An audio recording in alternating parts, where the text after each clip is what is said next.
Good morning, squad. It is Friday. We've now hit day 120. We're gonna do the chapter 4 trial, or at least as much as we can get done in 2 hours. I only have 2 hours this morning.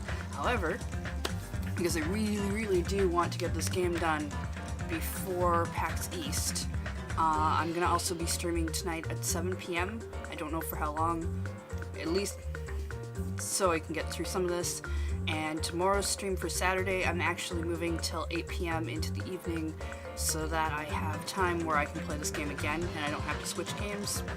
Sunday's stream will be the regular time from 10 to 1, and after that stream has gone through, we'll see how far through the story we've gotten, and I'll see if I need to try and adjust and add some more. And I'll see what I can do, because I would really like to do this. Also, it's the last day of March, which means we will have now completed the streaming all the way through March milestone. So, that's cool. But let's go jump into this trial.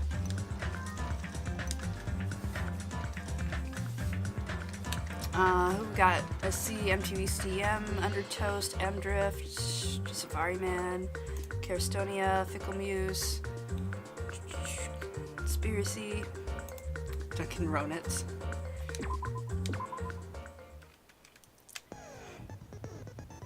I haven't bought any new skills, so that's fine. Should really do that sometime. Now then, let's begin with a simple explanation of the class trial. What happened at the end of yesterday? It cuts out 6 minutes before the stream ended. That's weird. We got to the trial grounds. Not much. That's odd that the VOD cuts out that quickly. Alright. During the class, if you vote, how this works. I'm here today. I'm gonna be the one who avenges him. I'll definitely find out who the killer is. I'm definitely not tempted by curry. Got it? Akane, you seem to have an impressive amount of drool flowing from your mouth. Hey, why don't we try going over the incident? We weren't able to leave Strawberry House, so I want to make sure we get a detailed understanding.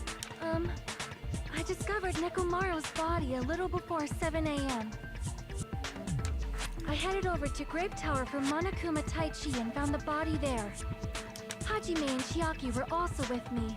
Hajime was with Miss Sonia and Chiaki that early in the morning? Don't tell me you three were together since last night! Imbecile! I am not some woman with flexible legs. Of course you're not. You're much classier than that. With legs like those, I could probably do the splits real easy. We just happened to run into each other on the first floor of Grape House and went to the tower together. And then, the three of us discovered Nekomaru's body. The body discovery announcement was made soon after. Akane heard that and rushed over. We heard the body discovery announcement too, from Strawberry House, obviously. As I recall, we found out the elevator was out of order, which left us stuck. So we decided to go to the tower for the time being and headed for Strawberry Hall. But someone even broke Strawberry Hall's door button. We couldn't go anywhere because of that. Thinking we should at least find some method to communicate, we set our sights on the lounge telephone. Forget these boring intros. Let's talk about the killer. Anyway, it's definitely someone from Strawberry House. What do you mean, definitely? There's no way a chick would kill someone so cruelly. So it must be one of you Strawberry House dudes. One of you better hurry up and confess, or I'll break all of you in half! You're the cruelest one here! I don't think it's gonna be Nagito. I feel like Nagito is gonna survive all the way till either the end or he'll be like one of the last deaths. And while I'm suspicious of Gundam, I'm also suspicious of the suicide idea. But Gundam is the most suspicious because he shouldn't have heard that alarm. Now, enough with the lovers' quarrel. We need to think about this seriously. We don't have the luxury of discussing irrelevant things. The incident this time has many questions. The incident notwithstanding, I also have many questions. Then let's start with something even Miss Sonia can understand. The weapon. Well, the weapon is obvious, right? No. Oh, Nagita's gonna be all like this all What the trials. heck, you guys? The weapon! You can totally tell just by looking. You can tell what the weapon is just by looking. It wouldn't be much of a mystery if that were true. The only thing at the crime scene that looked like a weapon was probably...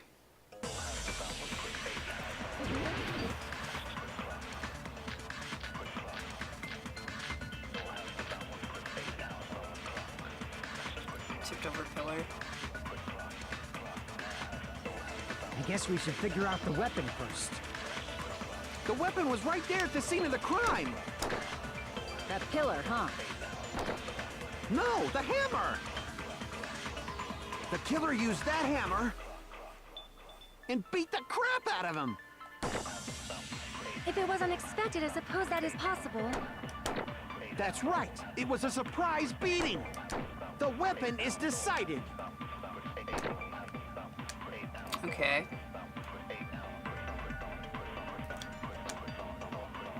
I guess we should figure out the weapon first. The weapon was right there at the scene of the crime! That pillar, huh? No, the hammer! The killer used that hammer and beat the crap out of him! If it was unexpected, I suppose that is possible. That's right! It was a surprise beating! Okay, it's gonna be the hammer on the thing, isn't it? Damn it! Because it's clean? Is that what I we're guess going we for should here, figure out game? the weapon first. The weapon was right there at the scene of the crime!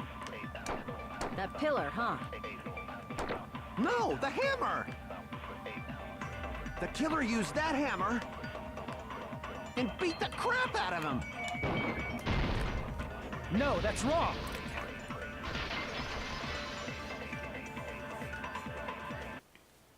No, I can't accept that that hammer was the murder weapon. Why not? Why can't you accept it? A lot of oil was flowing from Nekomaru's body, just like human blood, right?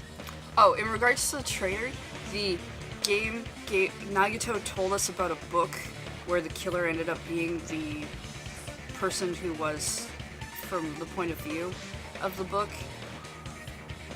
But the reader doesn't know that the entire time, and I feel like that's a subtle hint that there's something weird with our main character that we don't know. The hammer was used to beat Nekomaru. We'd expect some oil to be on it, at least. But that hammer was clean. So that's why you can't accept that it's the murder weapon. Although the game might just be effing with me. Well, yeah, but the killer might have wiped off the oil later. Yeah, sure. Why? Well, obviously, to make the hammer look like it's not the murder weapon. Then why leave it? Then why bother cleaning the oil? If they didn't want it to look suspicious, they would have discarded the hammer. Hey, next mate. You're pretty insightful, baby gangsta. Oh, I don't want to hear you say that again. Baby gangster? Me? Just so you all know, I was trying to test you guys. Sure you were. I thought, maybe you guys mistook the hammer for the weapon or something. Sure you did. It seems that was a waste of time. Then what was the real weapon used to murder Nekomaru? That's the problem. There wasn't anything else at the crime scene that looked like a potential weapon. Then, how about we look at it from a different angle? If it doesn't have oil on it, it's not the weapon. So whatever has oil on it must be the weapon, right? Morning, Sniper Pumpkin. I see! The only thing with oil on it is that broken pillar. Then that pillar is the weapon. Coach Nekomaru got clobbered with that pillar. Nobody could withstand a blow from that pillar. Even if you used 100% of your muscle strength, it would be impossible to wield it as a weapon. Why? Oh, come on, Akane. You were there trying. We tried to move it, right?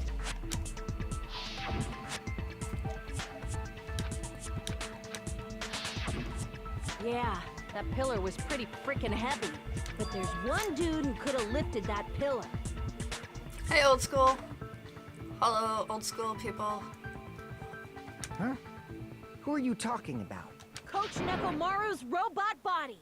With that dude's super strength, lifting a pillar would be real easy. So, he lifted the pillar, and then what? Did he use it to beat himself? You mean Nekomaru killed himself? If we're gonna go with that theory right away, then I guess this is gonna be wrong. Don't be stupid. He ain't the type to commit suicide. Then even if Nekomaru could have lifted that pillar, it has nothing to do with the case at all. Well, I guess you're right. What the heck? But it does bother me a little. That word, suicide. By the way, the fourth murder of the Killing School life was apparently ruled as suicide.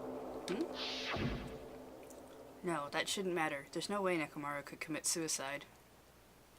Game, don't make me think these things. But that's a problem. If it's not the pillar, then there's no other weapon we can think of.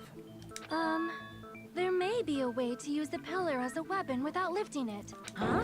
For reals? Yes, for reals. I see. So my gut was right after all. All right, it's up to you, Sonia. Prove that pillar was the murder weapon. Understood. Then I shall give it my all.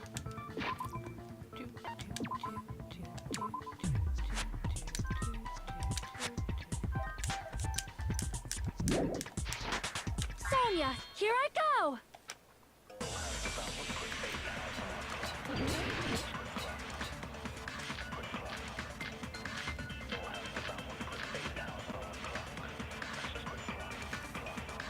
Okay. There's no need to lift that pillar. If the pillar was not lifted, beating him with it is beyond a dream. What about tipping the pillar over? They aimed right for his head and bullseye. Even I could probably tip it over. Considering the pillar's weight, it probably exerted a ton of force. Sonia, you go, girl!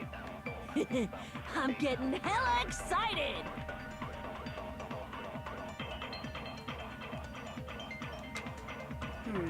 There's no need to lift that pillar. If the pillar was not lifted,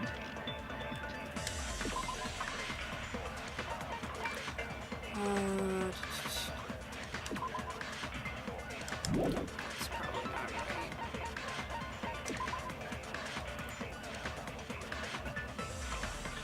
right. Right.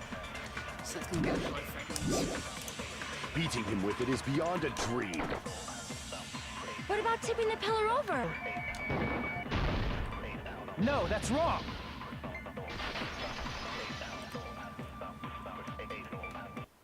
If Nekomaru was crushed by the pillar, then there should have been fragments on top of his body. Huh? Fragments? The pillar fragments were scattered beneath Nekomaru's body, but there weren't any on top of his body. If the pillar had been tipped over and crushed him, the fragments should have been on top of his body instead.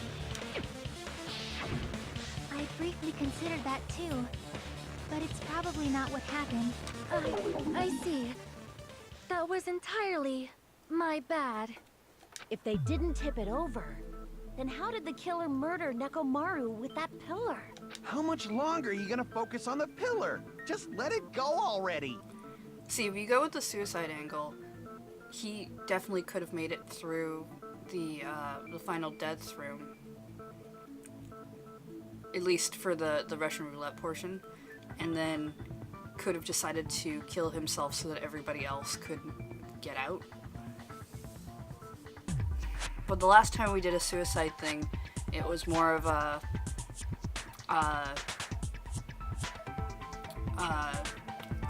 it was meant to be more obvious that it was suicide. And then the Ultimate Swimmer girl altered the scene of the crime because she wanted everybody to pay for not trusting Sakura. So, I'm not really sure. There's no way I can let it go. I'm positive that Nekomaru was killed by that pillar. I'm afraid that whoever's trying to make this look like a suicide might be the actual Might be the traitor, because the traitor should have known about, probably knew about all the previous school killings. Why are you so certain about that? I just have a feeling. A feeling, huh? That's just your instincts.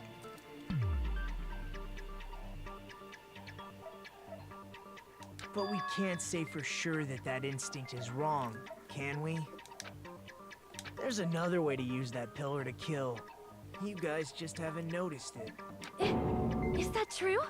Then I shall ask you, what way is that?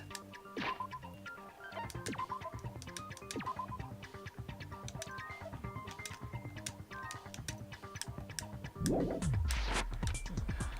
guys, the same as usual. You're unable to clear a path to the future with your own powers, so you just stand there and falter. What a waste of talent. And you all intend to fight the Future Foundation? You make me laugh. What did you say? Regardless, it's not like I want to die with the rest of you. So I guess I should lend a hand. Oh, you're really mad. You're really mad about something.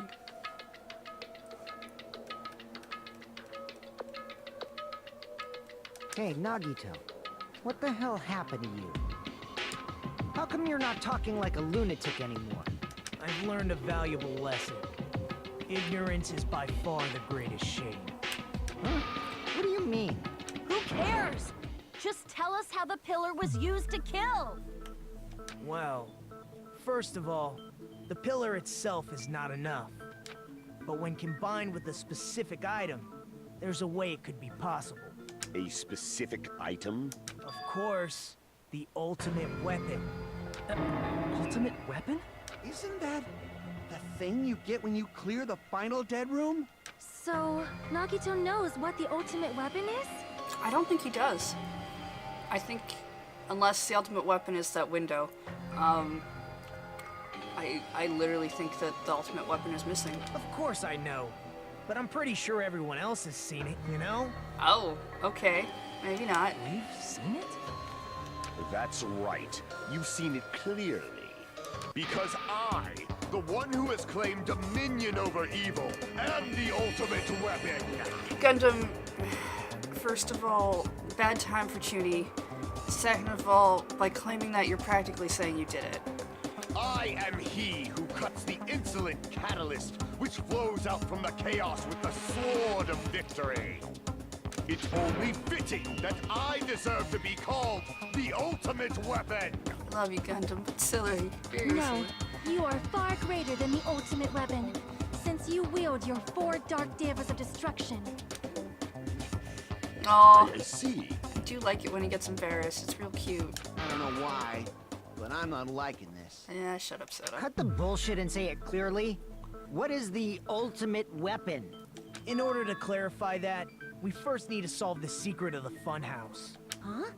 The secret of the funhouse? You still don't realize it? Jeez, get it together. You're supposed to be the symbols of hope, aren't you? Oh, wow, you've had, like, your worldview shattered or something to be this angry at the things that the people you admired. Ah, I forgot. Except for Hajime, of course. Except for Hajime? If we make it out of this, I'll explain it to you guys. Anyway, we must first clarify the secret of the funhouse, right? Ooh, maybe the ultimate weapon is just that room. Then I think it must have something to do with the structure of the funhouse. Good job, Sonia.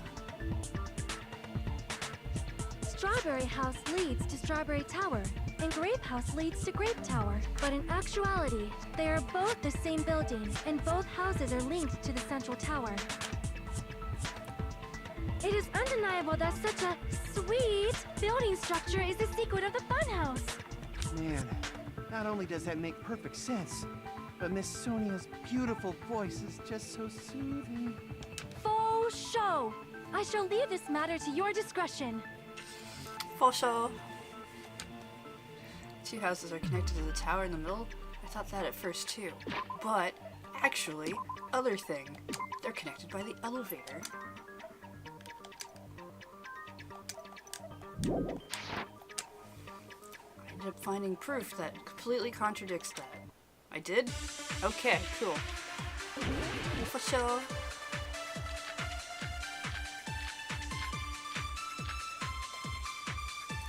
Strange feeling in tower. In truth, Strawberry Tower and Grape Tower are actually the exact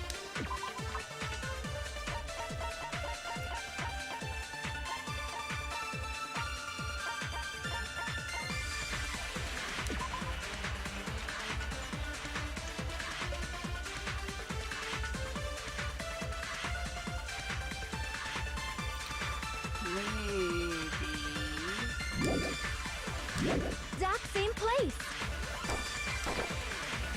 So that's the secret of the funhouse. Is that really it? It's weird to say they're both the same place. I mean, the walls are different colors. And the designs on the floor are also different. We've already settled this problem. Give it 10 years before you argue with Miss Sonia.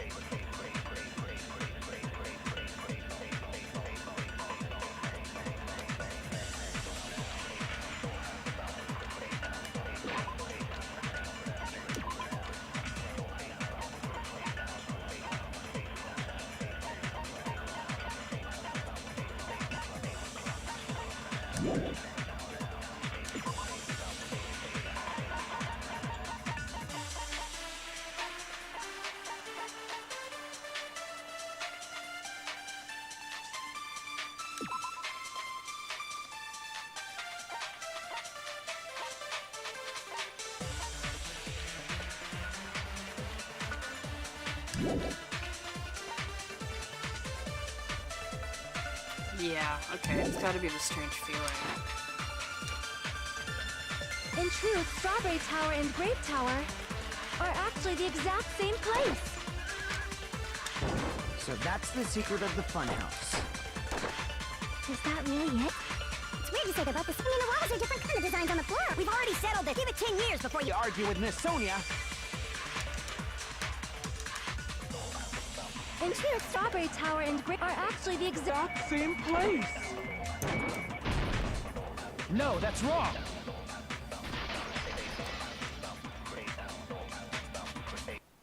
Both of those towers, are they really the same place? Why are you asking that now? Do you harbor a grudge because my kingdom destroyed your homeland?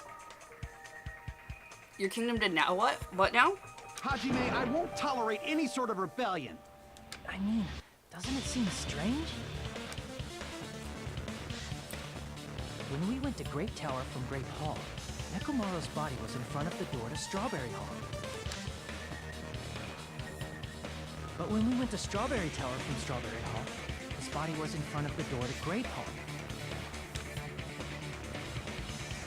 It's probably some kind of trick, like the floor rotating 180 degrees or something.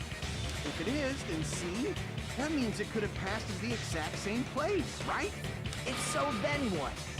You seriously think such a simple answer is the correct answer? Does that mean he's wrong? Oops, I guess I've said too much. If the floor didn't rotate, then that means we need to think about the structure of the building again. Bow down.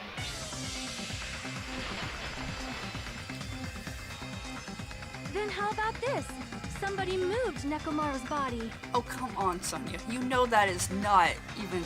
While we were moving from Grape Tower to Strawberry Tower, but we should have all been together during that time. Even if they tried to move the body inside the tower. Then Monokuma did it. Really?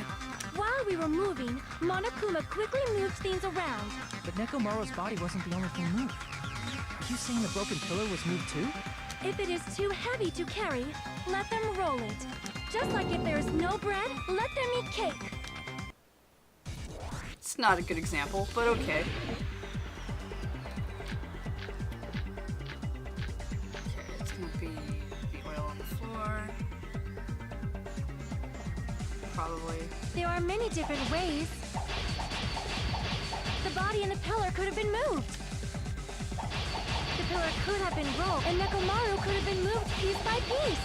I decree it was Monokuma's doing. Moving the body and the pillar in such a short time. That might be hard even for Monokuma, don't you think? It seems you have forgotten. Monokuma is surprisingly strong, wielding the power of the futuristic robot, the pillar, the body, everything at the crime scene. Allow me to cut through those words. Moving the body and pillar is possible, but it would have been impossible to move the oil on the floor. Huh? When the position of Nekomaru's body and the pillar changed, the oil surrounding his body moved too. Physically moving all of the oil like that is simply not possible, no matter how you look at it. Then it's impossible to think it was moved. I am terribly sorry. I cannot believe I got so fired up. It's all right. A fired up Miss Sonia is awesome to watch. So what really happened? Does that mean the two towers aren't the same building? We can't be certain of that either. Not when the experiment involving the handbook I left on the tower floor was a complete success. Yeah, the E-handbook was still there. That's why we thought the two towers were the same building. If they're not the same building or two different buildings, then what are they? No idea, huh? The mystery ties into the secret of the funhouse. But we don't have enough clues to solve that mystery.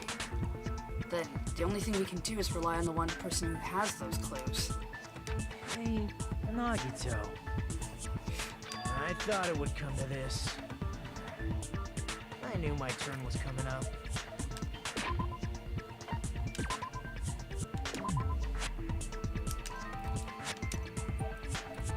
No, I'm not sold that it's different floors. Maybe. Fine. I'll tell you guys a big hint that can help you solve the secret of the funhouse. Give us the answer, not a friggin' hint. But then it wouldn't mean anything. I need you guys to do this class trial properly. It's also important for me because it will help me determine something. Oh goodness, if we don't solve the class trial, he's just gonna basically not like any of us. Is that it? Determine? Is he talking about the traitor? If so, why did Nagito say that all of a sudden?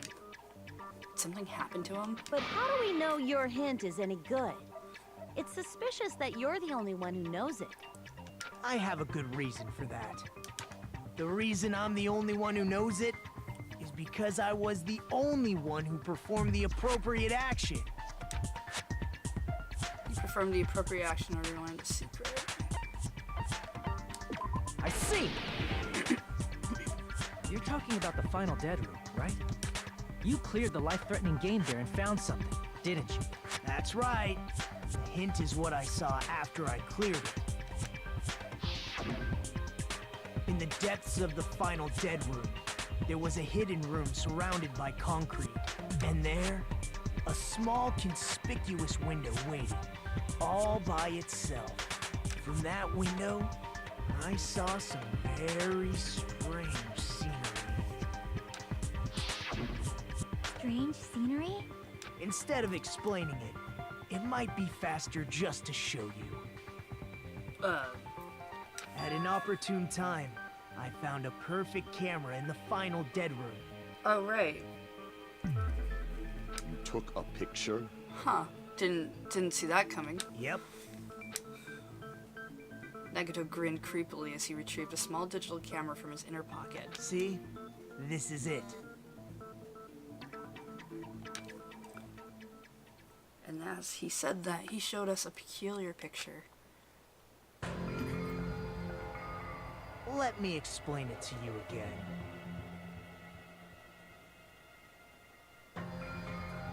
Yeah, huh. That should not be the sight you can see from the first floor. I took this picture on the first floor of Strawberry House, from the secret room within the final dead room. But don't you think it's weird? For a couple of reasons, yes. If the funhouse's structure is what you guys have been thinking, then there's lots of things that don't make sense in this picture, right? Lots of things that shouldn't make sense in this picture. Then let's begin. Shall I call it thinking time? Is there a new thing? I was expecting a logic dive.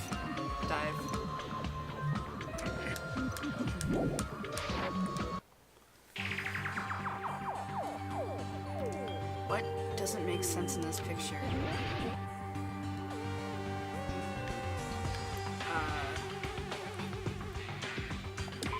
Here!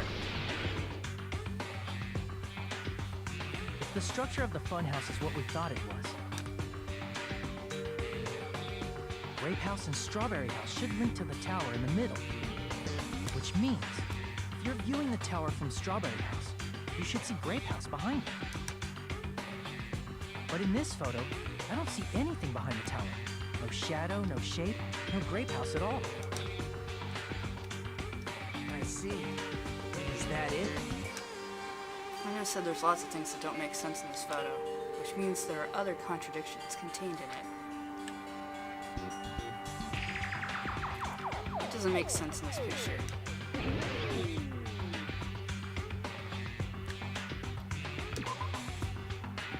It's the tower, right? No. Okay. Crap!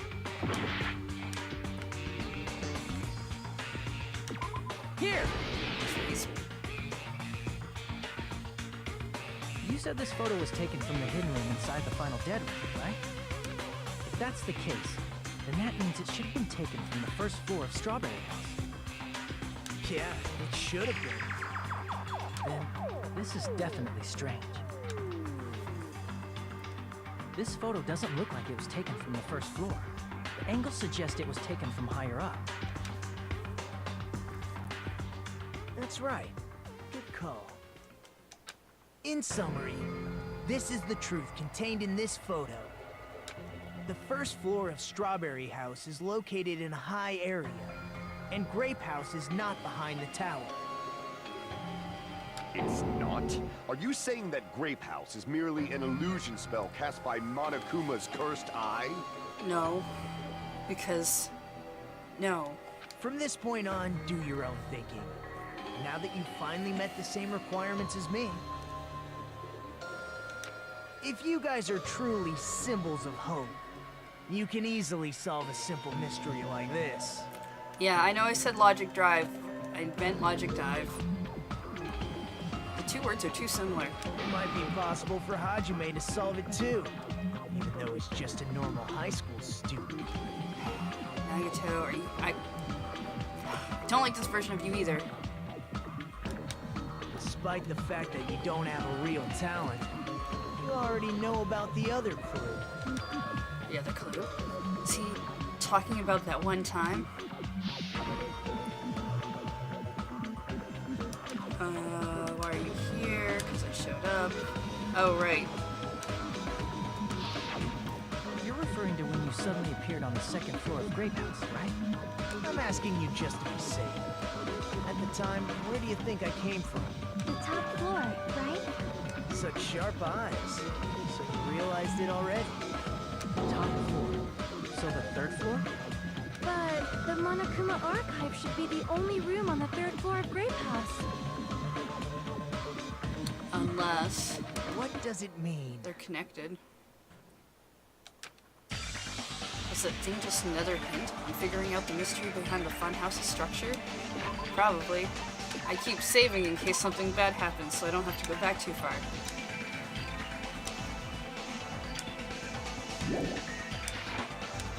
Reason Nagato appeared from the third floor. Using the photo he took, I might be able to find the answer if I just think about it. Okay, cool. Here we go.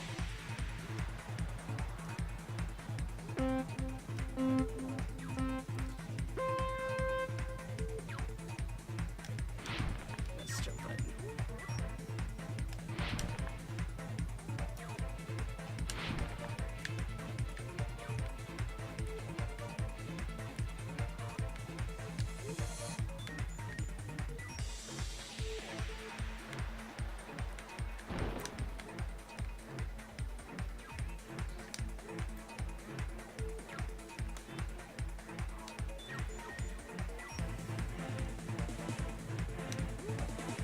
Do Strawberry House and Grape House both exist? Yeah.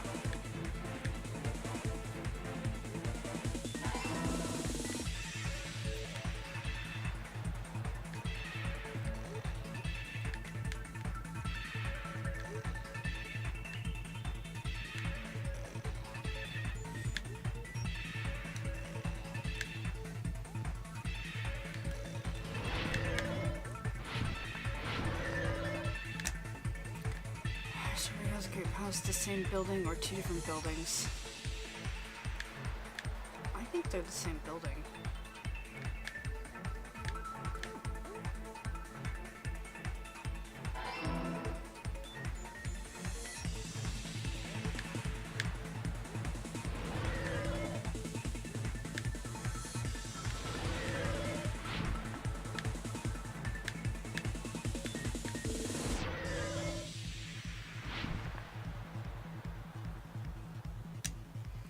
Our Strawberry House and Grape House pushes things with each other.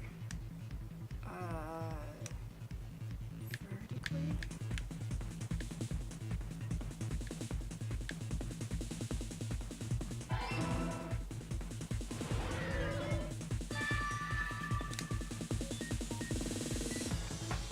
It's all coming together.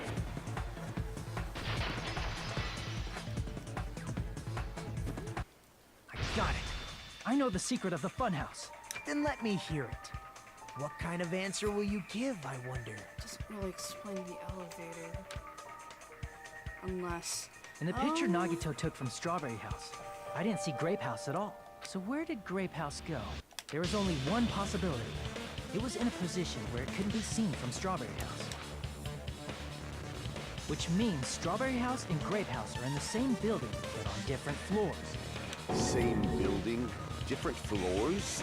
Then the two houses aren't two different 3-story buildings. They're actually one 6-story building? If you think about it like that, based on Nagito's picture, it's clear where Strawberry House is located.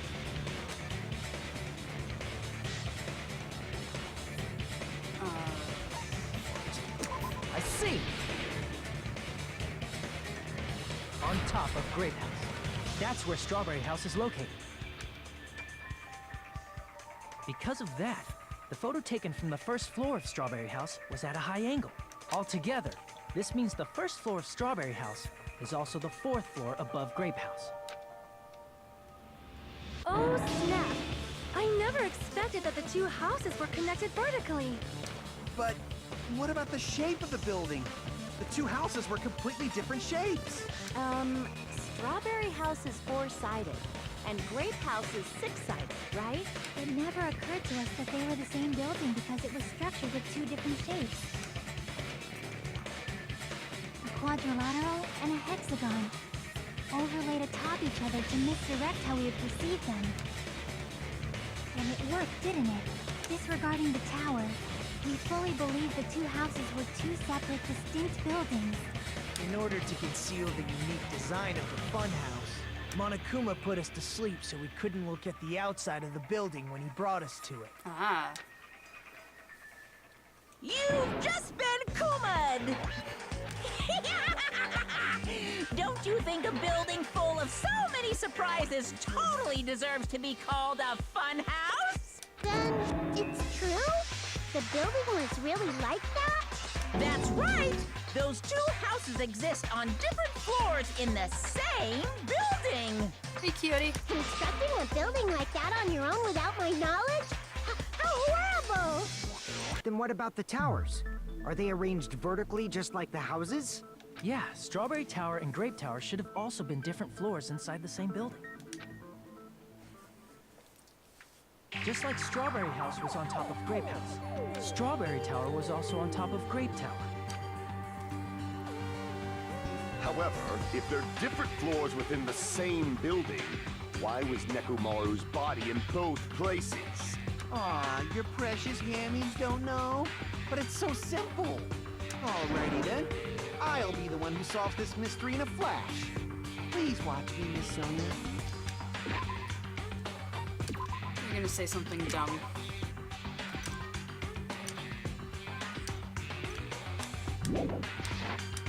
Oh, I see. Do whatever you like. Oh, definitely make her watch me. I'm gonna stand out till she notices me.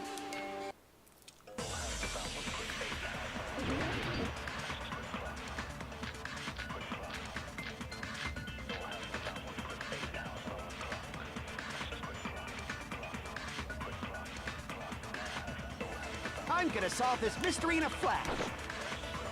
Hurry up, dumbass!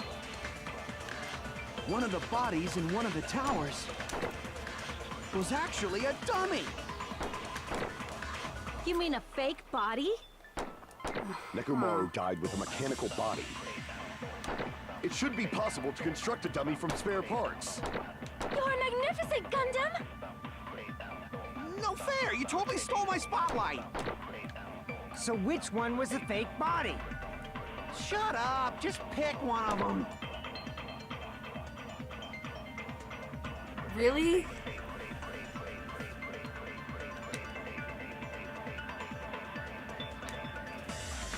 I'm gonna solve it.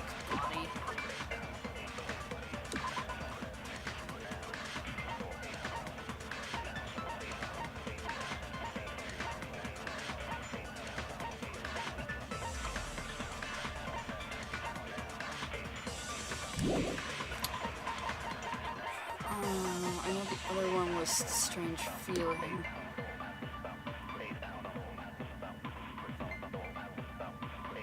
Right. No, it's gonna be the Strange Feeling. Okay. This mystery in a flash. And hurry up, dumbass! One of the bodies in one of the towers was actually a dummy. Yeah, No, you're that's the wrong. dummy.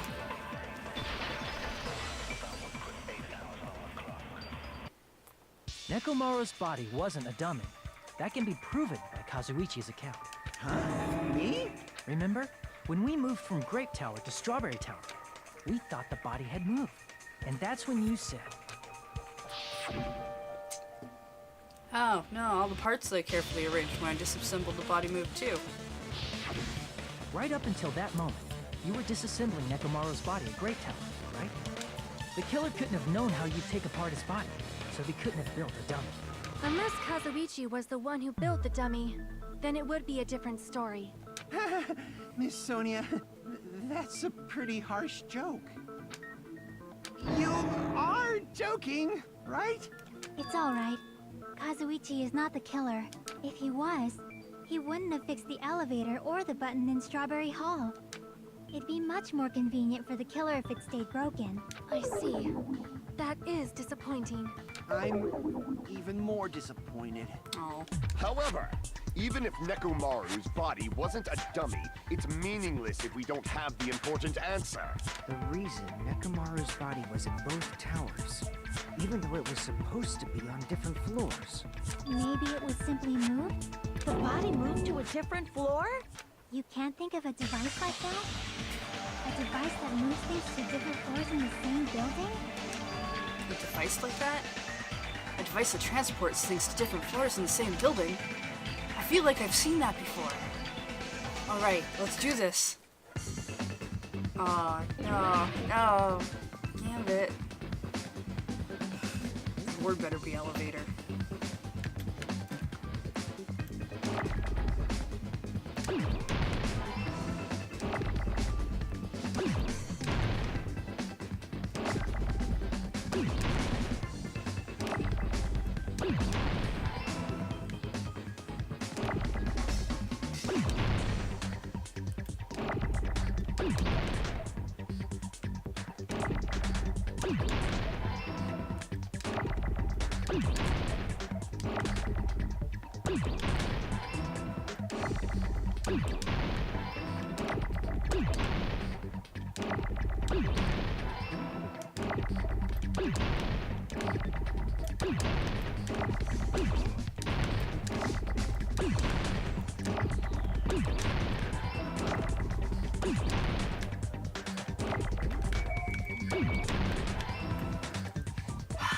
I got it!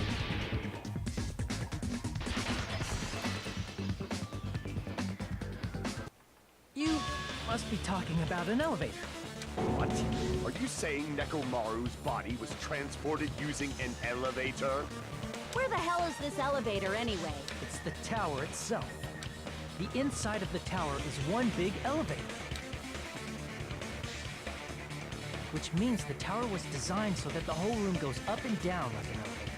So whether you enter from Strawberry Hall or Grape Hall, it all leads to the same room, right? So that's why we could only enter it from one side or the other. Now that you mention it, sometimes when I pressed the door button, it took a while for it to open. This also explains how we have a door with chains on it and a door without. I see. We were basically waiting for the room to arrive, just like an elevator. Please hold on. If the inside of the whole tower ascends and descends like an elevator, then why is there a picture of a strawberry on the far back door when you enter from Grape Tower? To mess with your mind into thinking that that's not an elevator.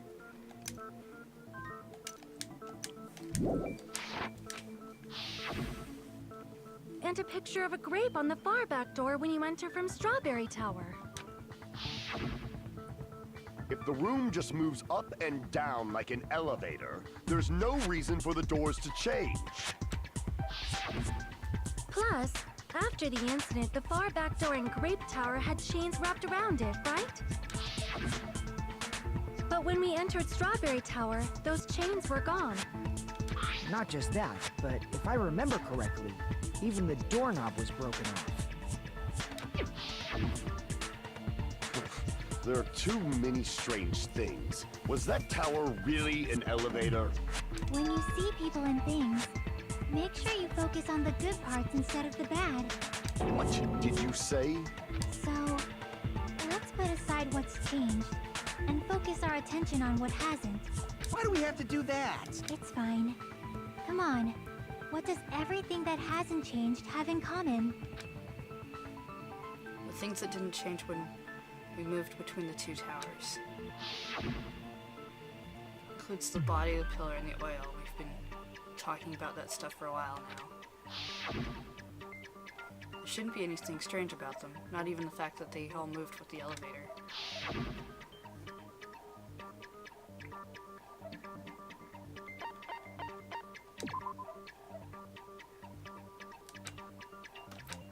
Damn it!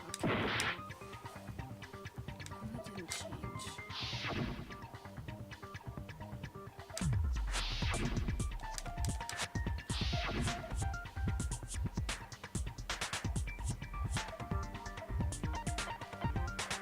I see! Is it safe to say that all the items on the floor didn't change? And? And? Why did the picture on the far back door change? If you can figure that out, you'll have the answer. The reason is because that elevator has something unique about it.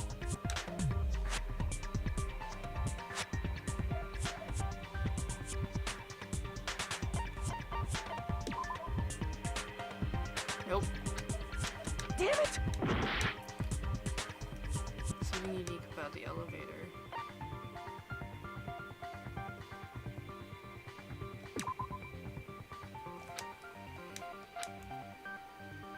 Damn it!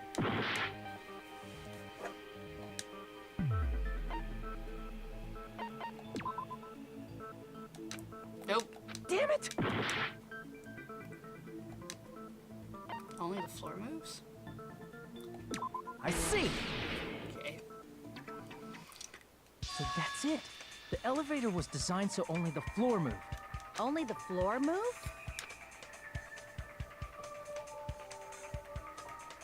Which means the whole room wasn't an elevator, only the floor was. That's why we saw different doors in each tower. Which means on the first floor of Grape Tower, the door on the far back wall had a strawberry design. And on the fourth floor, which was Strawberry Tower, a different door on the far back wall had a grape design. Then, where do the different floors lead?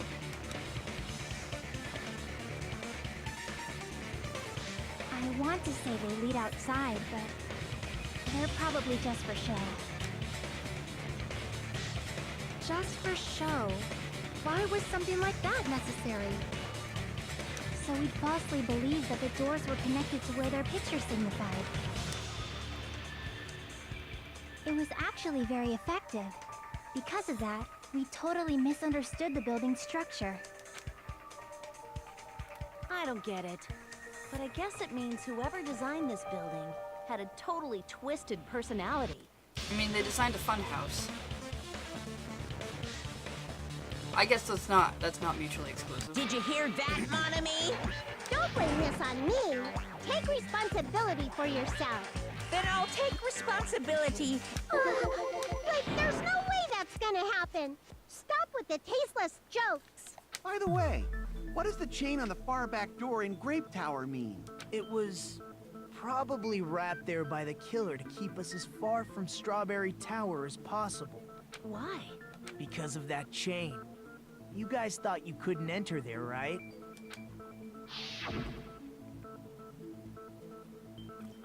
Yeah, because I can repair the button, but what about the chain?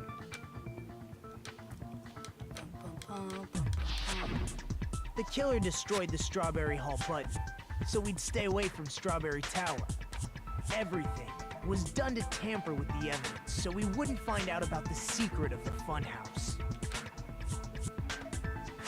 The appearance of a body in the tower would contradict what we thought we knew about the building.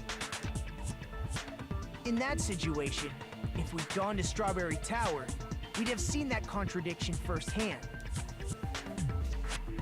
And using that as a clue, we might have discovered the truth. The truth that the two houses and the two towers are actually one complete vertical building. The killer wanted to keep us from learning that. That's why they made us stay away from Strawberry Tower.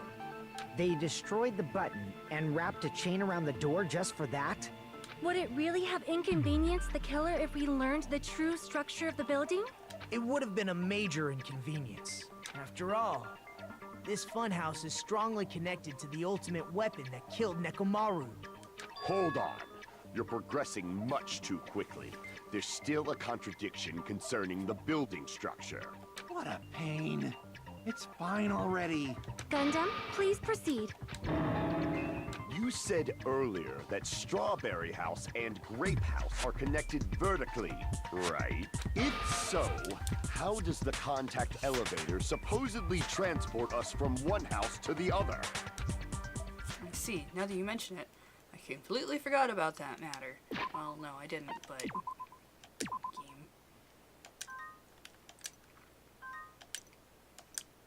Game.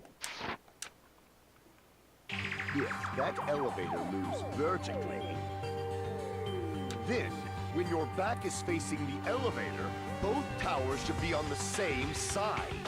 But does this reflect reality? Inside Grape House, Grape Hall is on your right when your back is to the elevator. And inside Strawberry House, Strawberry Hall is on your left when your back is to the elevator. Building. Like circularly. Which means the houses are on exact opposite sides of the tower. Answer me, fiend! What does this mean? What does this mean? Agree. What does this mean?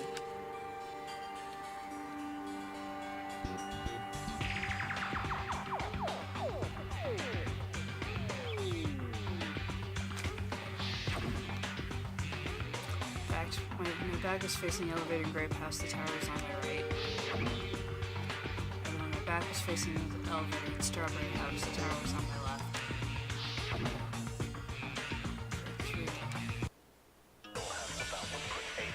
We're doing an argument? Argument.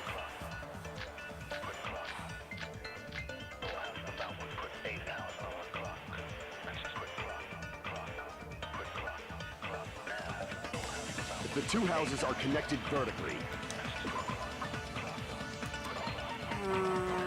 What is that music count? Rumbling noise, probably not that.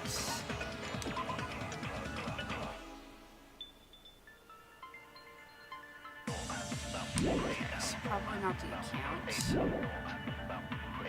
The elevator should move. Vertically, not horizontally. However, at both houses, if the contact elevator is behind you, the towers are in opposite directions. Which means your reasoning... It's clearly contradictory.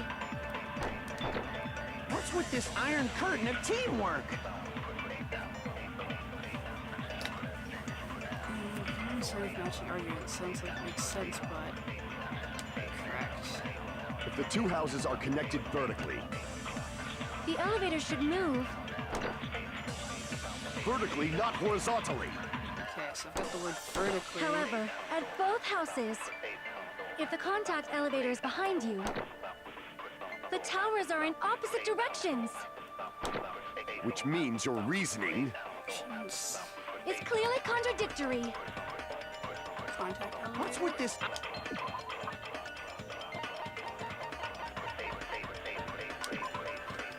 Contact elevators to move between broken... Nope, can't be that. Iron curtain of teamwork. Broken doorknob.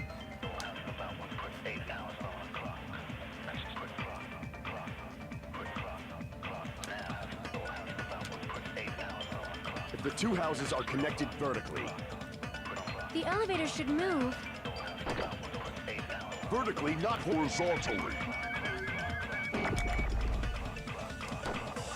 However, at both houses, if the contact elevator is behind you, the towers are in opposite directions.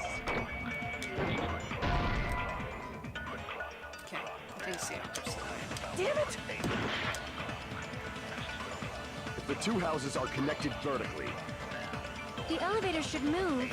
Oh, there is. Vertically... Yeah. Why I always think there's only 5. Yeah, okay, it's gonna be that Not one. horizontally. But I still think it's gonna be... However, at both houses, if the contact elevator is behind you, The towers are in opposite... Which means you're It's clearly contradictory. What's with this iron curtain of teamwork? If the two houses are connected the elevator should move. vertically, not horizontally. No, that's wrong.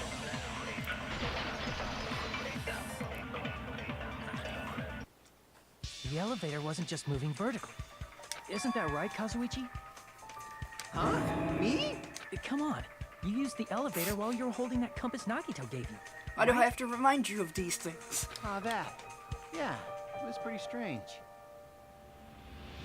From start to finish, somehow the compass needle rotated 180 degrees. Rotated 180 degrees? Meaning, as the elevator moved between the two houses, it also rotated 180 degrees. Like that camera.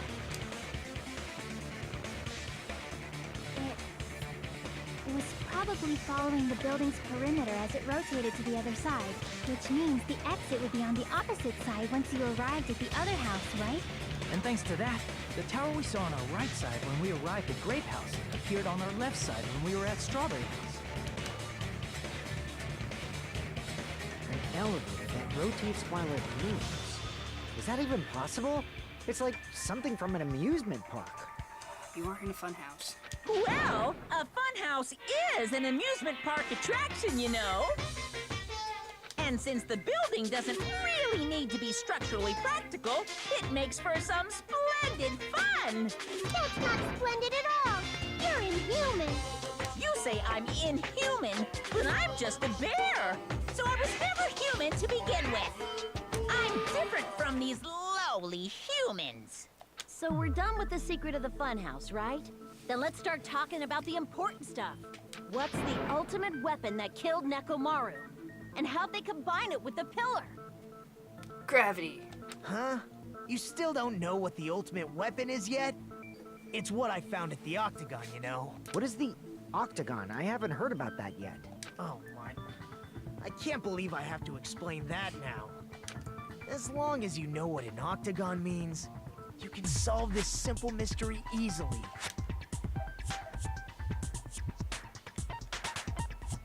I see! If I recall, an octagon is a shape with 8 sides, right? I didn't expect you to know that. For a substitute reserve course student, you're quite knowledgeable. Get in the sea. I guess I should continue listening. Where is the place befitting of the name Octagon? Get in the sea.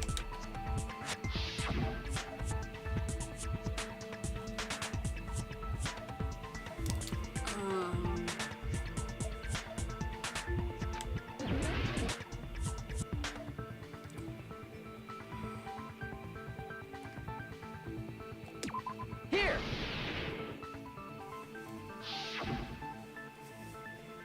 You're talking about the secret room surrounded by concrete in the depths of the final dead room. Why is that place the octagon? You know how the 4-sided strawberry house is on top of the 6-sided grape house? If you cut a 4-sided shape out of a 6-sided one, you get 8 edges. It becomes an 8-sided shape. That's basically the gist of it. The true identity of the octagon is that secret room in the depths of the final dead room. In actuality, that place contained various weapons. Then the ultimate weapon was there too? That's a little different. I learned the true identity of the ultimate weapon at the octagon. Learned? The true identity of the ultimate weapon is the funhouse. Which means the killer used the building structure as their weapon and killed Nekomaru. Yeah. Sure. Like me, the killer probably realized the secret of the funhouse from the scenery. Oh, they turned Nekomaru off, and because of that, they were able to make the elevator move. And then thought of a way to kill, making use of the building structure. Okay, which one of you went through the thing? The funhouse itself is the weapon. So they killed using the building structure? That's why the killer tried to keep us from learning the mystery of the building. But more importantly, using the building itself as a weapon? Such a spectacular crime. Okay, now you sound a little more like your old self. It truly deserves to be called the ultimate weapon. Funhouse is the true identity of the ultimate weapon? What does this mean? How did the killer use that to murder Nekomaru? In fact, he could probably only murder Nekomaru. Who is the killer who did that? Oh, okay, we got to the suspended part. Hiya! Why, hello there. I thought of a new bad word to call Monami.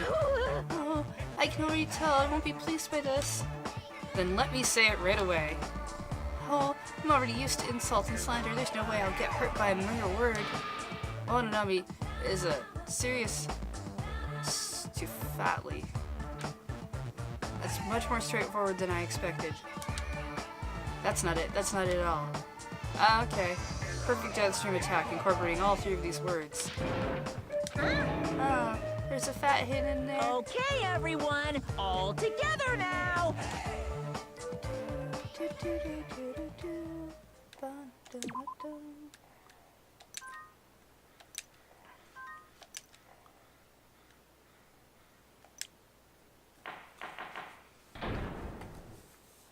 Structure of the funhouse? Yeah, pretty much. Hello. I hope your day is well. I'm trying to force myself to be more energetic, or else my mental state won't be able to keep up. Ugh, my heart's thumping like crazy. I might as well have a laid-back, so what attitude and go ahead with high energy. Yeehaw! Ah, but be careful that your batteries don't run out for various reasons. And just like I say each time, don't forget to save frequently.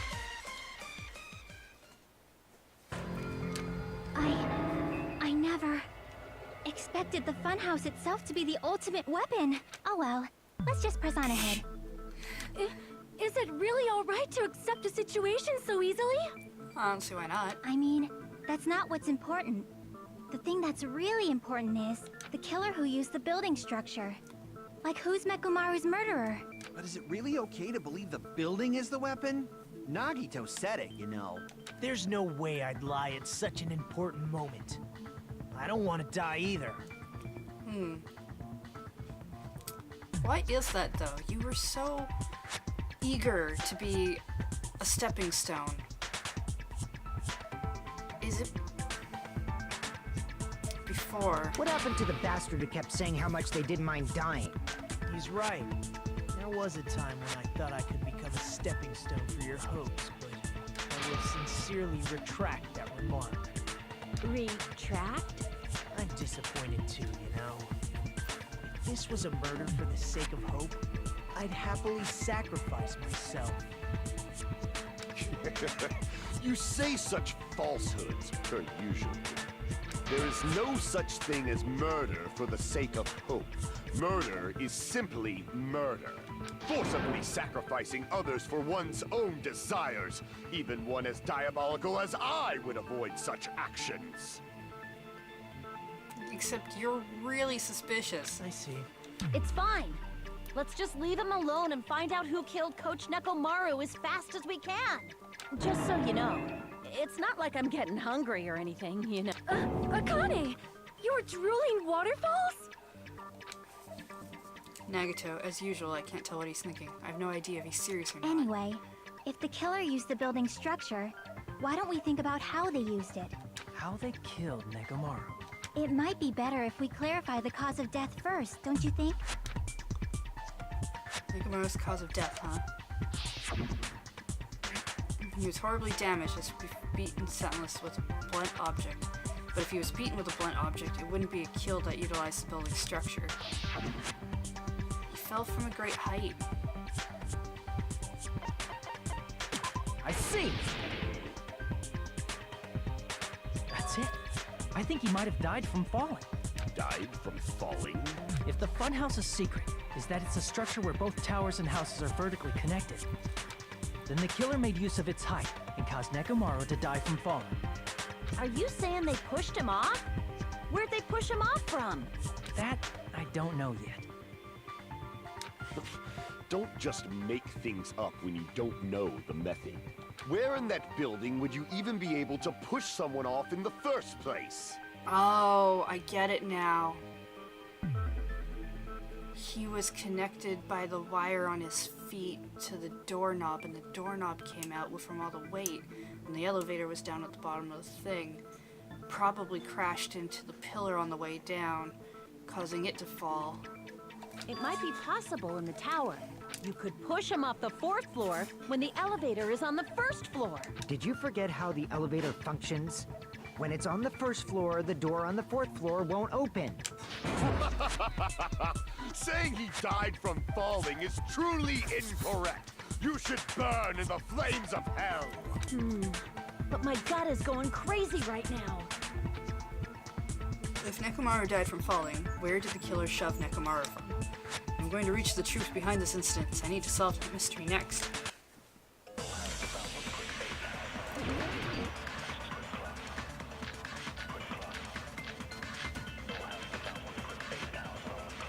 Okay, it might be the broken doorknob. Hi. When the elevator is on the... What's up? Sorry, you're talking too loud. Sorry.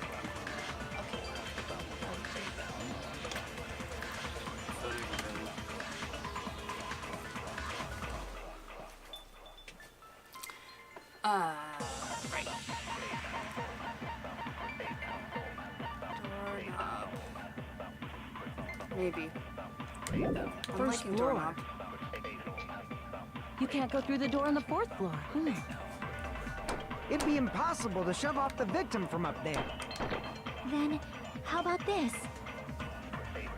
After locking Nekomaru inside the elevator, they moved the elevator from the 4th floor to the 1st floor and made use of the drop. Hold on, did you forget the elevator has a sensor? As long as there's a moving object inside, the other door won't open. Which means the elevator wouldn't have moved either. That must be the threshold of that elevator.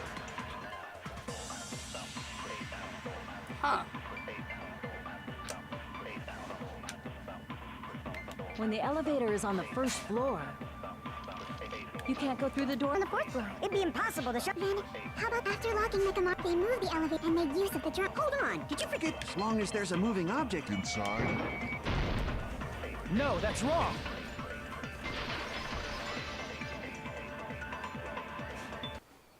That sensor should only work if something is moving. If Nekomaro wasn't moving inside, the elevator sensor wouldn't have detected anything. Could it be his sleep mode? When Nekomaro's goodnight button is pressed, all of his functions shut down, and he enters sleep mode. If he's in sleep mode, the elevator sensor wouldn't have noticed him, right? I see. So that's how... However, even if they moved the elevator in that manner, Nekomaru would have just moved along with it. There would have been no drop for him to fall and die from. Yes? That's what I was about to explain before Kazuichi interrupted me. Silence, pest! Now you're calling me a pest? Oh. A way to create the drop inside the elevator while Nekomaro is still in it. Chiaki seems to have an idea, but what way could that be?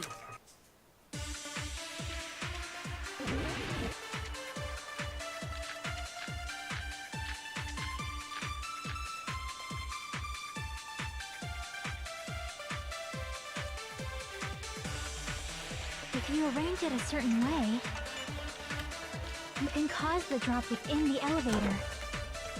So you're telling us all to think about the arrangement, right? That arrangement is... The hammer is suspicious. Isn't it about time we went over the pillar again? What about the oil on the floor? The doorknob on the floor seems suspicious. Really? Oh, damn it. Alright, can we read the whole thing? You can cause the drop within the elevator. So I you're agree telling with us that. all To think about the arrangement. right? That arrangement is... The hammer is suspicious. Isn't it about time we went... What about the oil on the floor? The doorknob on the floor seems suspicious. How about we all shut up and listen to what Chiaki has to say? Silence, pest! Don't be so cold. What if I start to enjoy it? Oh.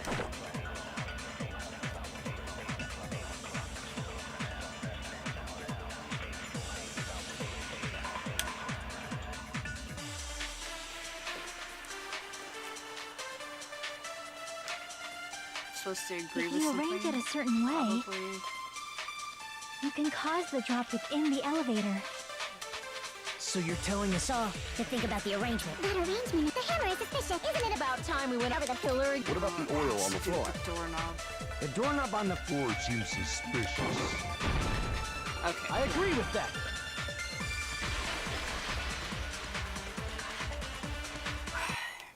Didn't the doorknob have scrape marks on it? That might have been where it got scraped by the wire. Is that the same wire that was tied around Nekomaro? The tip of that wire was tied into a loop. If the elevator moved while that loop part hung from the doorknob, If they did something like that, he would have been suspended in midair. That's right. He was suspended in midair. Huh? The killer tied up Nekomaro with the wire while he was in sleep mode. Tied the tip of the wire into a knot and hung it on the doorknob to the 4th floor. With that, they moved the elevator from the 4th floor to the 1st floor of Grape Tower. Oh, I feel like it's totally gonna be Gundam. This is a problem with this point of the game. There's a lot of characters I like, and they're all about to die. And suspended Nekomaro in midair. That's right! He was so well hung! You better not finish that sentence. the killer took advantage of the elevator's unique feature. Only the floor moves. By doing that, they created a drop so Nekomaro could fall to his death. Too easy.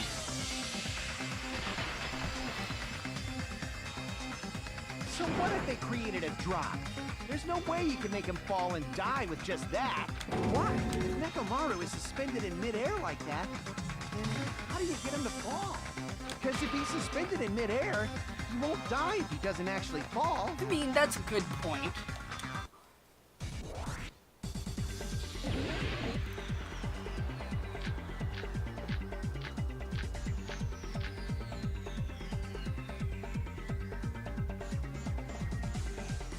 Even if they suspended Nekomaru from a wire, how would they make him fall? There's no one in the tower to push him. There's no way they could do that.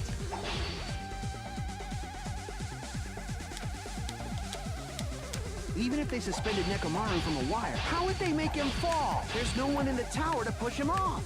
Oops, I ran out of cuts. There's no way they could do that.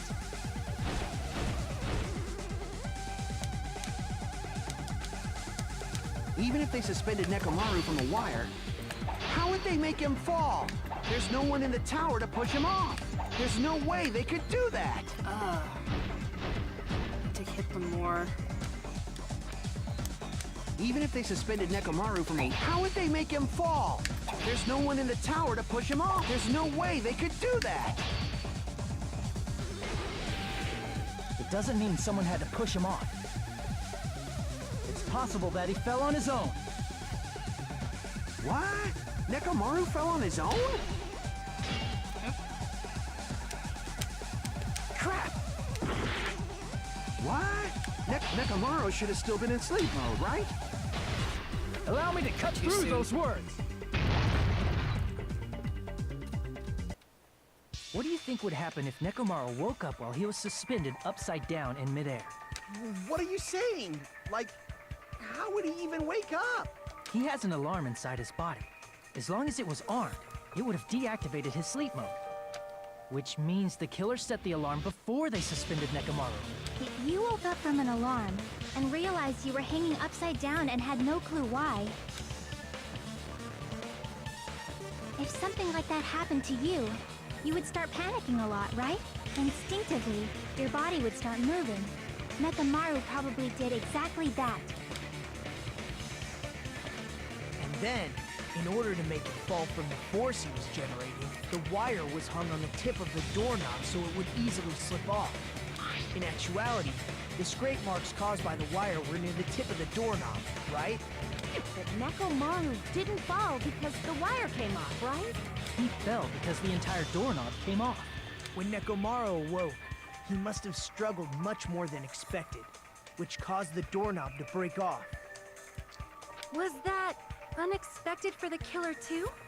Well, that's probably it. If they knew it'd leave behind evidence like that, they would have at least tried to do something to cover it up. Killer didn't expect the doorknob to come off.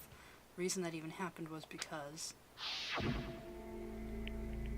case I shall use my full power. Oh, right. He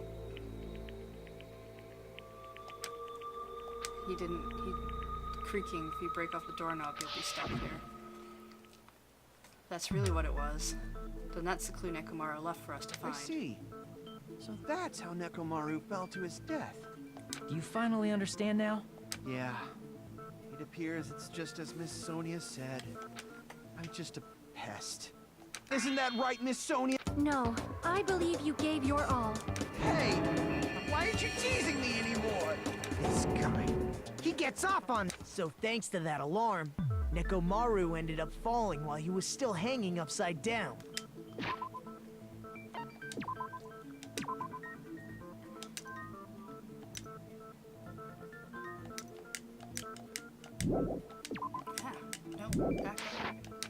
That doesn't mean he just crashed straight into the floor.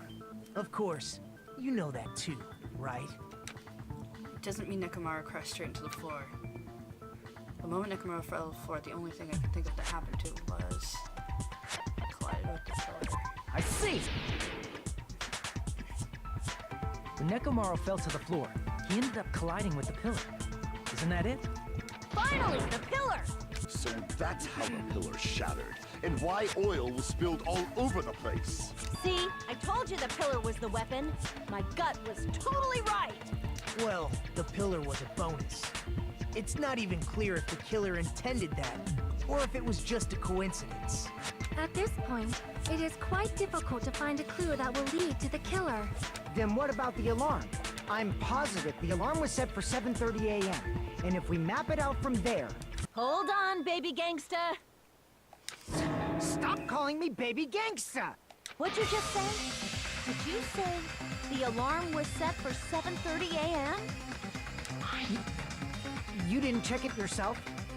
Nekomaru's alarm was set for 7:30 a.m. Nah, that's impossible. Because even though I slept in a little, I still got to the tower at 7 in the morning. Now that you mention it, so did I. There was no way I could be late for Monokuma Tai Chi, so I left for Grape Tower before 7 a.m. And if we found Nekomaru's body there, it would have been before the 7:30 a.m. alarm went off. It appears yet another contradiction has been birthed. How were you able to discover Nekomaru died at 7:30 a.m. when you went to the tower at 7? That's what I want to know! Because we didn't actually go to the tower until 9? I want to say 9:30. A mystery I don't understand. Seriously, it's just one after another. You can't choke up at a time like this. Just a little more and I'll be able to reach the truth. There should definitely be a clue to breaking through this contradiction. Aw, hey Phoenix Familiar. Sea Thirsty Kitty has gifted you a sub. It's gonna be wall clock? We headed for Grape Tower before 7 a.m., I am certain. But the alarm inside Nekomaru's chest was set for 7:30 a.m. Nekomaru died because of that alarm, right? His time of death and the time the body was discovered. One of those must be an illusion. The killer probably did some...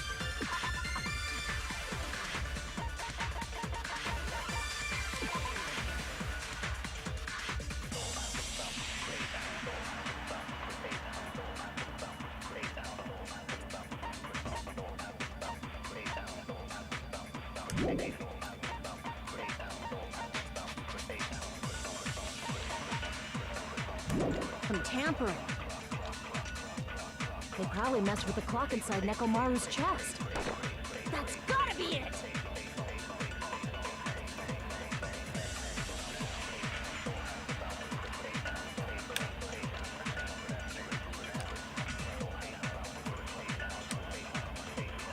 We headed for Grape Tower before 7 a.m., I am certain. But the alarm inside Nekomaru's chest Has to be the was set for 7:30 a.m. wall clock. Nekomaru died because of that alarm, right? His time of death and the time the body was discovered. One of those must be an illusion. The killer probably did some tampering. They probably messed with the clock inside Nekomaru's chest.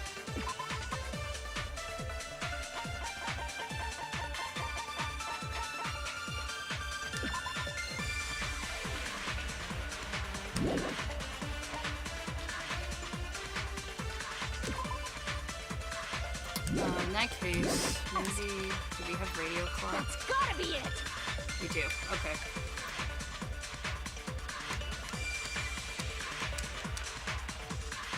We headed for Grapes before 7 a.m. But the alarm inside Neko was set for 7:30. Nekomaru died because his time of death and the time that one of those must be an illusion. The killer probably did some tampering. They probably messed with the clock inside Nekomaru's chest. No, that's wrong!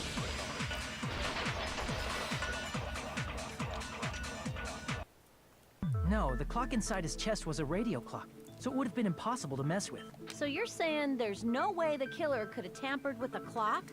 Maybe the clock Miss Sonia saw was the one that got tampered with. The clock inside Grape House? No, I checked all the clocks inside the funhouse. Oh, that's what I asked you to do. So you really listened to me and checked all the clocks. But you just checked to make sure that they were at the same time, right? Because there's no way for you to actually check if they're And because of that, I can confidently declare that all the clocks had the same time displayed. Yeah. If there's no possibility that the time was tampered with, then we must doubt that human's testimony. Please believe me, we are not lying. Then maybe it's a misunderstanding? I never misunderstand. I'll crush you into dog food. Time-related contradiction. I don't think I should doubt the testimonies. I should doubt the clock. There's no mistake that something was done, but what was it? Perhaps we've overlooked something. Maybe we're misunderstanding something. Think. If I focus and think, I should be able to find the answer to that mystery. Excellent.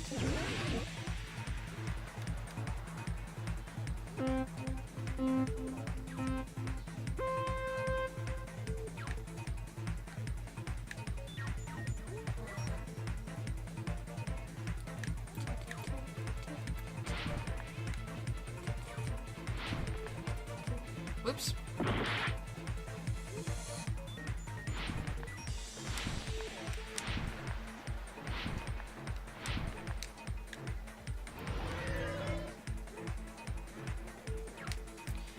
What did Hajime and the others misunderstand? Time in the building. Time in the building.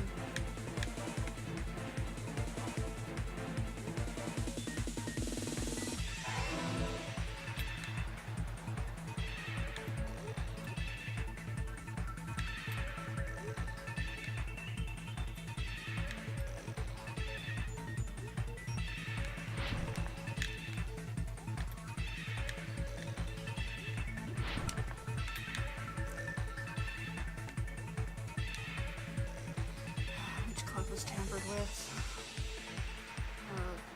Building clocks.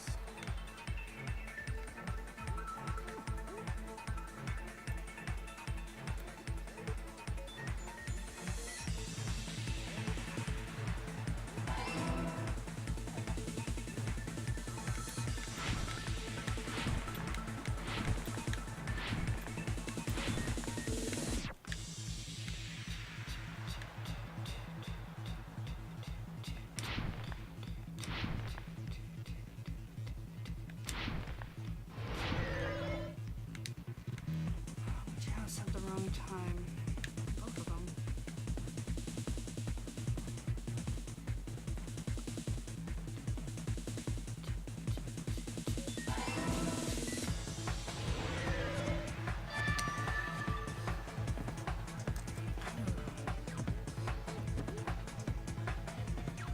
I know when I think things through logically, it's exactly like this. It's all coming Yeah. together. Yeah, absolutely. Jumps and all. You said you checked all the clocks inside the building. Isn't that right for you, Hiko? Yeah, none of the clocks had the wrong time. But what if all those clocks had been messed with? What? All the clocks? So even if you checked all the clocks inside the building, there's no way you'd have noticed it. I see. So the killer messed with the time inside the whole building by changing all the clocks. I mean, there was only 2 clocks. It's not like there were 16. So that's what it was.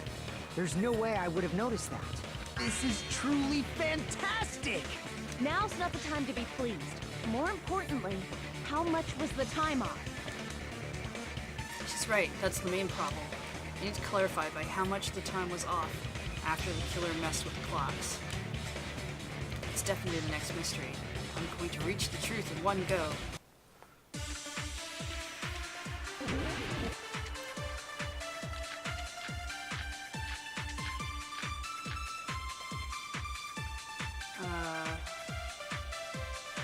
Is it Tommy's cow? If the time... That had that info? Yeah, okay, cool. Time in the building was all messed up, then we can only rely on Nekomaru's radio clock. The time of death was clearly 7:30 a.m. The problem is, what time would 7:30 be? In our time. Are there any clues that can be used to narrow that down? If only I heard the sound when he fell. I agree with that.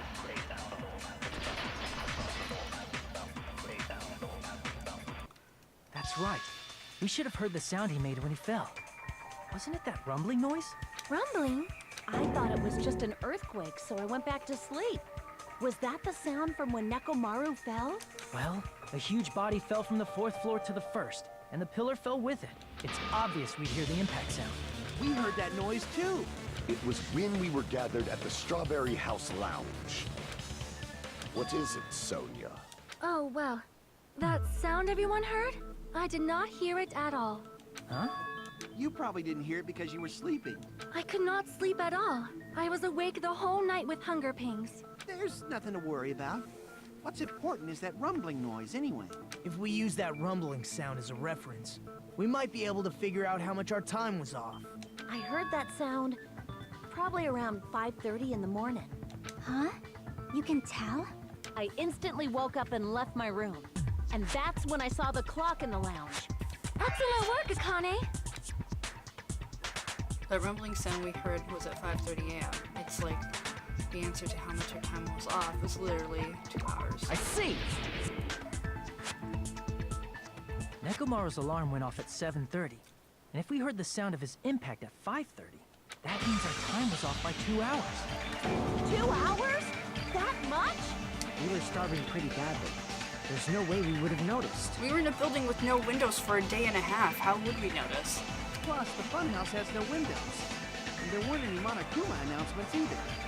However, for what reason did the killer alter our perception of time? The reason is obvious. So they can lure out just Nekomaru. Yeah. If you messed with the clocks and used a specific thing, you definitely get Nekomaru to the tower alone, right? From there, the killer's plan was a splendid success. That's all it means. Because Fuyuhiko saw him going down at what he thought was 5. Besides messing with the time, the killer also used a specific thing. They were trying to lure away Nekomaru, and that specific thing is... I see! That's it. The killer made use of the Monokuma Tai Chi activity in the morning. How did they use it? We were required to go to Great Tower every morning at 7 a.m. for that activity, right? But if they mess with all the clocks inside the building, what would that do to us? We wouldn't be able to attend on time, but that wouldn't affect Nekomaru. His radio clock had the exact time. That's right. In doing so, the killer was able to lure him to the tower by himself at the precise time. Then, when I witnessed Nekomaru early in the morning...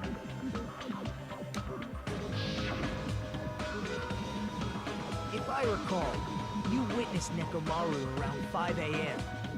And if that time was also 2 hours off, it should have been 7 a.m. Yeah, that's pretty much it.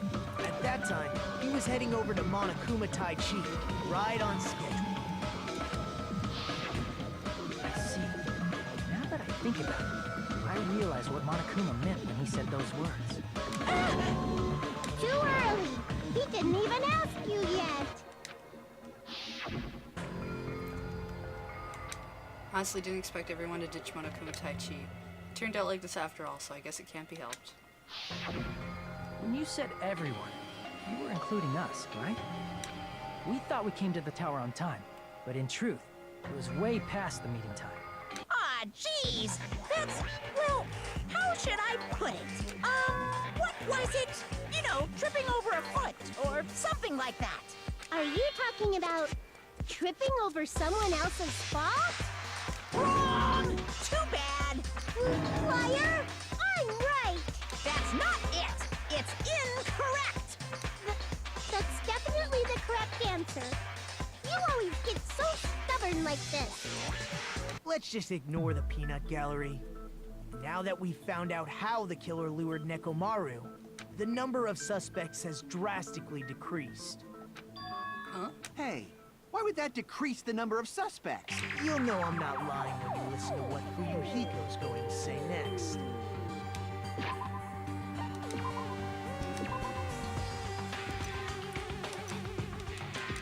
Save. Huh? What the hell do you mean? You witnessed witnessed Nekomaru going toward the tower. Did something else happen after that? Are you talking about that alarm? Alarm? A little while after I witnessed Nekomaru, the clock in the Strawberry House lounge started going off. Plus, it was just before that rumbling sound occurred. That's it. So that's what it is. If Nekomaru died when the rumble happened, then whoever doesn't have an alibi at the time is the prime suspect. No, because they knew that would happen. They clearly set the alarm too. I mean, come on. Really? Was there anyone who didn't have an alibi at that time? I remember now. The sound was so loud I couldn't help bolting from my room. But there was one guy who never left the lounge. We were both on the same floor. It's pretty weird that bastard never came out of his guest room. This is where we say it's Nagito. Which means that person does not have an alibi for when Nekomaru fell? Who isn't? Who's the Not gonna bastard? be him though.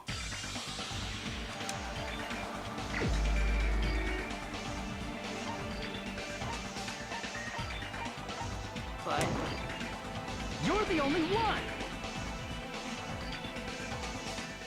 The one who wasn't there. It's you, right, Nagito? That's right.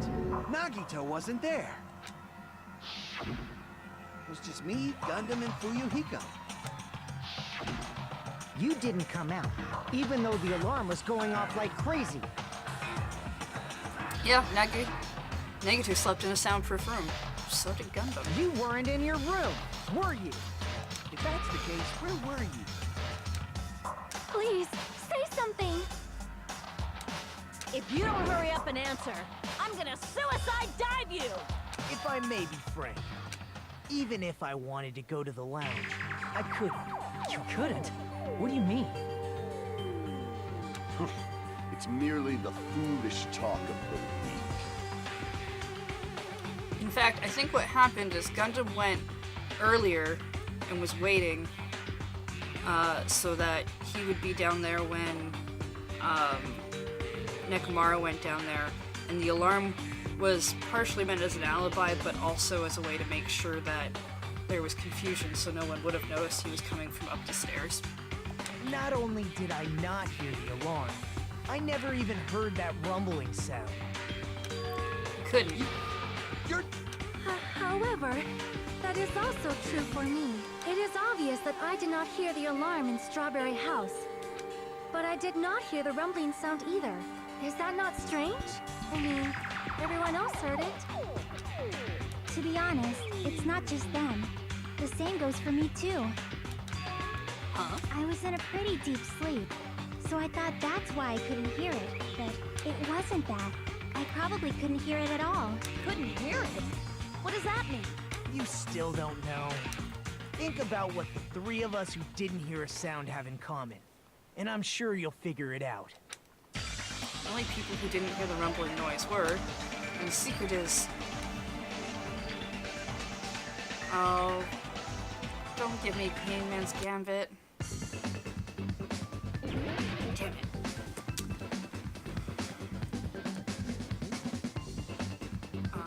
Soundproof... Actually... No. What? Oh, deluxe. Okay. I got it. Deluxe rooms.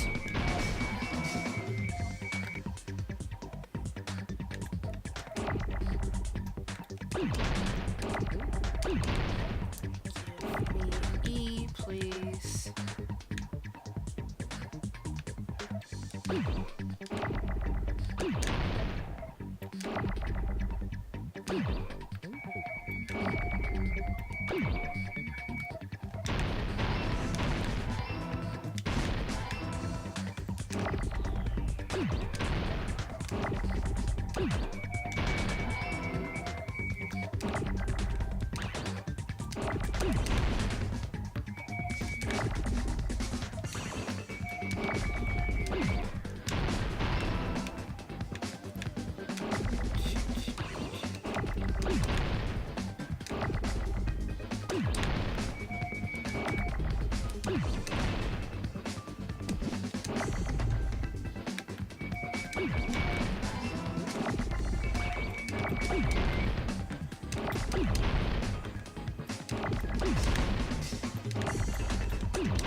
Got it!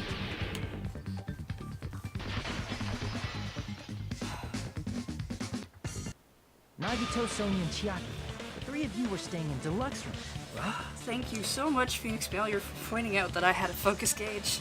Cause, gah. If I recall, the deluxe rooms are...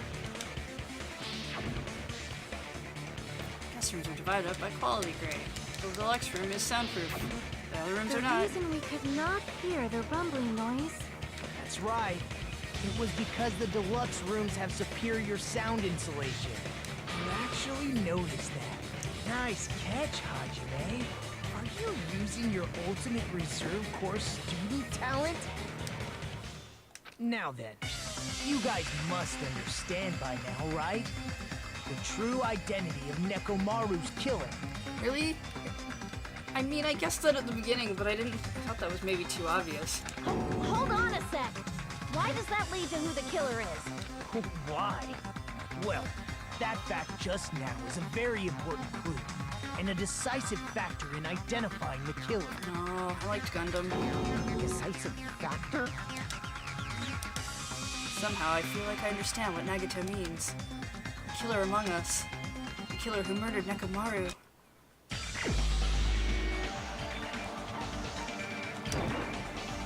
You're the only one! Gundam, there's something I want to ask you. I'm not doing Hangman's Game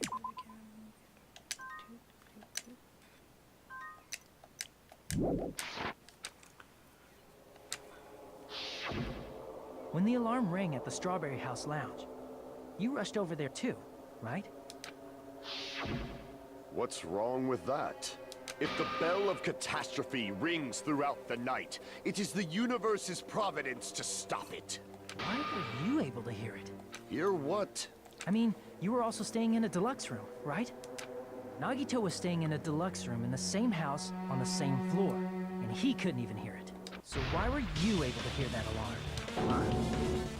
Now that you mention it... Gundam? There's only one possibility. You weren't in your room at the time. That's why, even though you were staying in a deluxe room, you still went to the lounge. Am I right? Gundam, you have some sort of explanation, right? Gundam probably couldn't return to his room because of Fuyuhiko. Me? After you saw Nekomaru heading to the tower, you stayed at the lounge for a while. Am I correct? Until the moment that alarm started ringing, right? If you were in the lounge for that long, the killer who had left earlier obviously wouldn't be able to go back. Even though Nekomaru's murder was a death trap that utilized the alarm in his chest, the killer still needed to prepare the murder in advance. Like putting Nekomaru in sleep mode and tying him up with the wire. In order to do that, the killer needed to be waiting for Nekomaru at the tower. Which means when Fuyuhiko witnessed Nekomaru, the killer was already at the tower. And once they tried to go back, they couldn't because Fuyuhiko was at the lounge.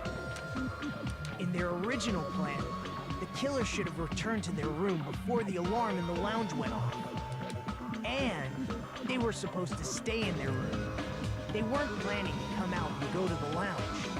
Which means they wouldn't have heard the alarm or the rumbling sound, thus proving they were in the room, just like us.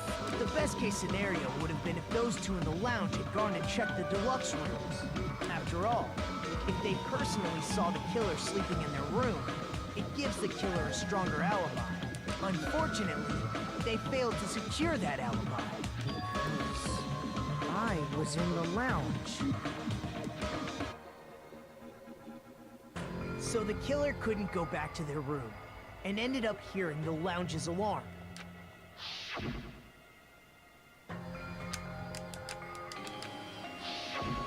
But why'd you come out? You should have hid till the excitement died down. If Gundam tried to hide, and if those two went to his room to check on him, he would have been found out. That would have been the worst possible outcome. That's why he couldn't just stay hidden.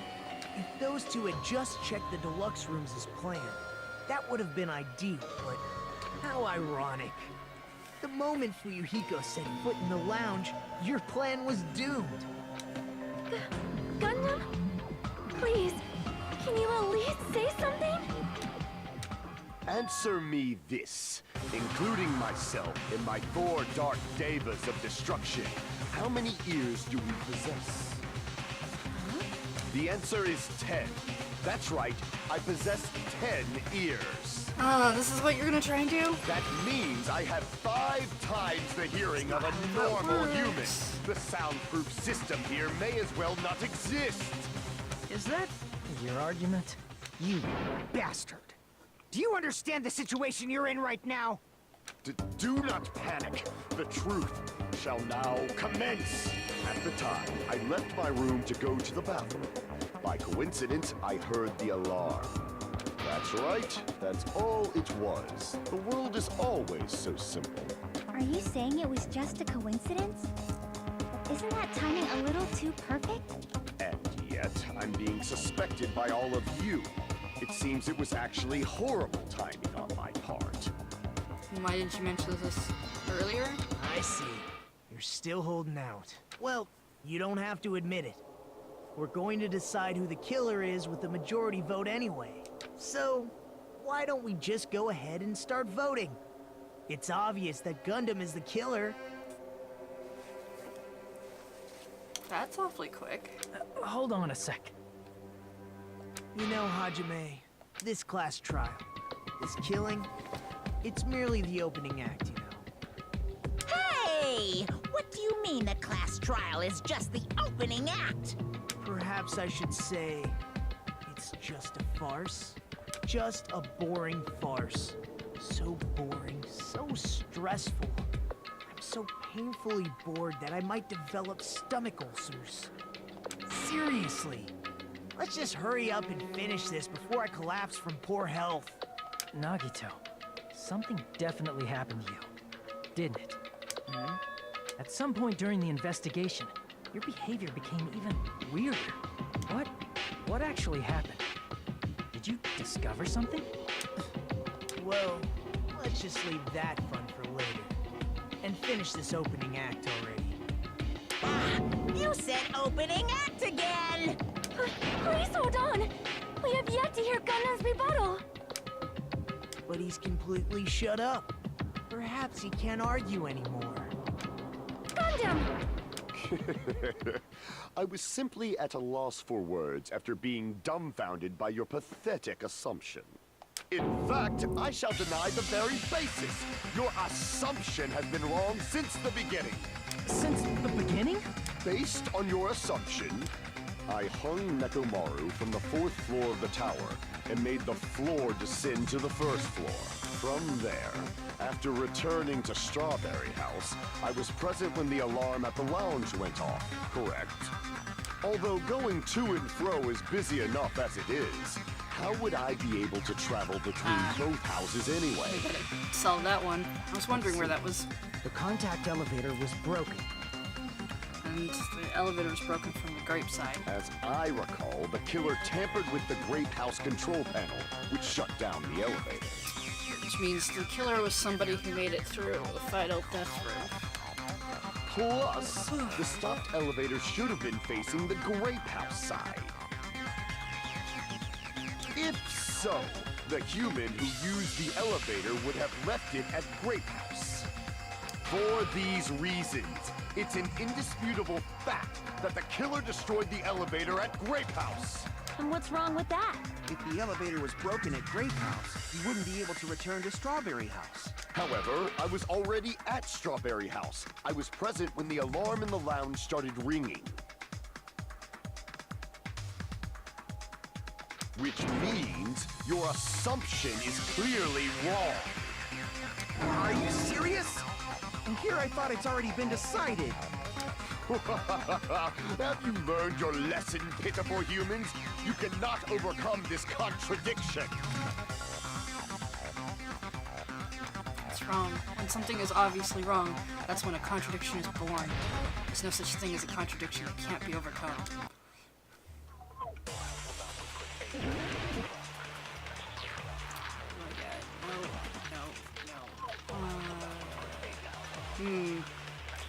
This is a memorized one, isn't it? That elevator was the only means of travel between the two houses. As long as that elevator was broken, your assumption collapses. Plus, the elevator was broken at Grape House. That's not wrong. If the killer cannot return to Strawberry House, Since I was at Strawberry House at that time, there's no question that the following crime is impossible. It would have been different if they had an accomplice. Or if there was a secret passageway. Want that. How much longer do you plan to lecture me? Why don't we stop this already?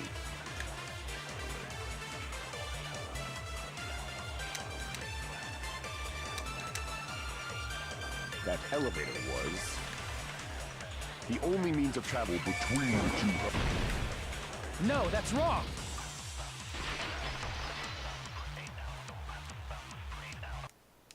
No, there should have been another way to move between the two houses without the elevator. Such a method does not exist! Then why don't we ask the person who actually used that method?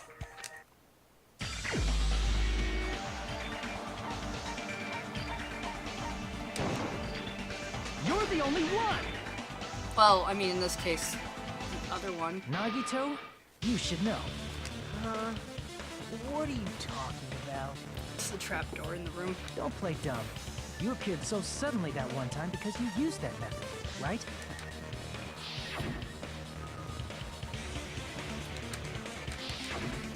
There's a secret passage connecting the first floor of Strawberry House to the third floor of Grape House. Isn't that right? It probably goes into...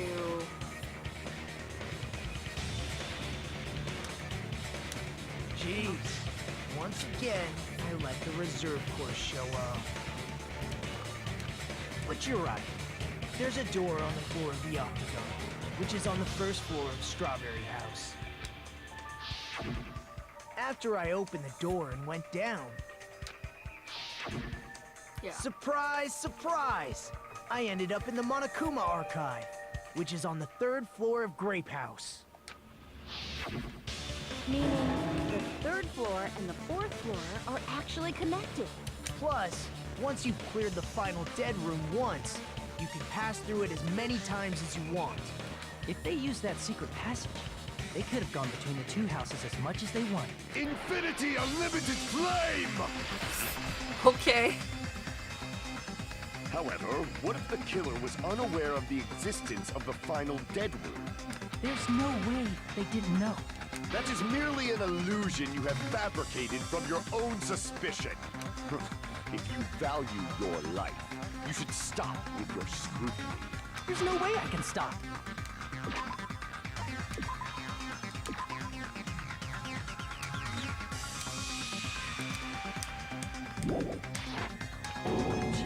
Did you say?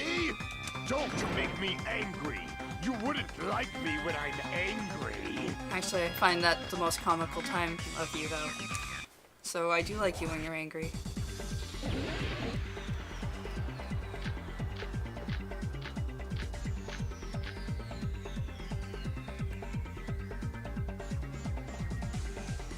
Even if the turbid box doesn't exist, you could travel through multiple planes, provided you use a spacious wormhole. However, how frail I say. Your decayed illusion. God, wow. Shall I feed you to the progeny of vile deities? That's rough. Even if the turbid box doesn't exist, you could travel through multiple planes, provided you use a spacious wormhole. However, how frail I say. Your decayed illusion. Shall I feed you to the progeny of vile deities? Ugh.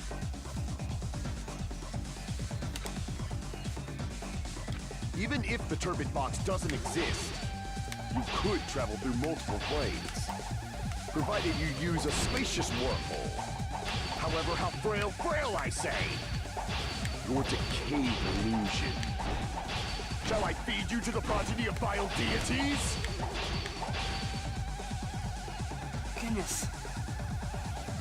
I feel like this is much easier to do on the Vita. Even if the turbid box doesn't exist, you could travel through multiple planes, provided you use a spacious wormhole. However, how frail I say. Your decayed illusion. Shall I feed you to the progeny of vile deities?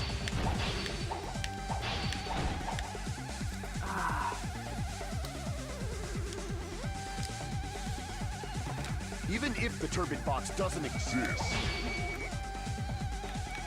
you could travel through multiple planes,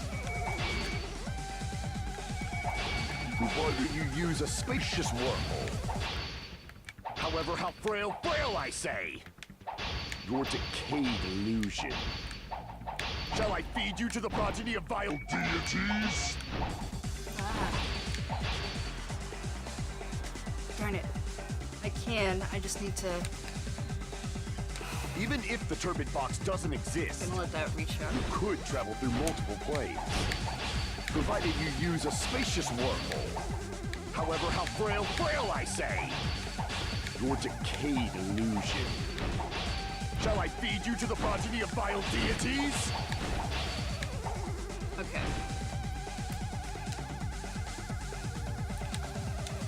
Even if the turbid box doesn't exist, you could travel through multiple planes, Oh, it got away. provided you use a spacious wormhole.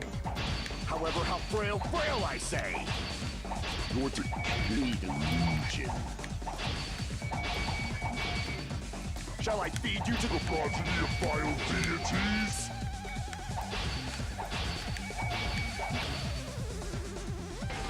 Good enough. I already proved the secret passage exists. The secret passage was at the Octagon. Know the limits of your own reasoning. You say the killer went to the Octagon. Don't bark, you cur! If you don't want, at least pray to the key which dwells in the light. Oh, I accidentally cut the thing I needed to. Damn it!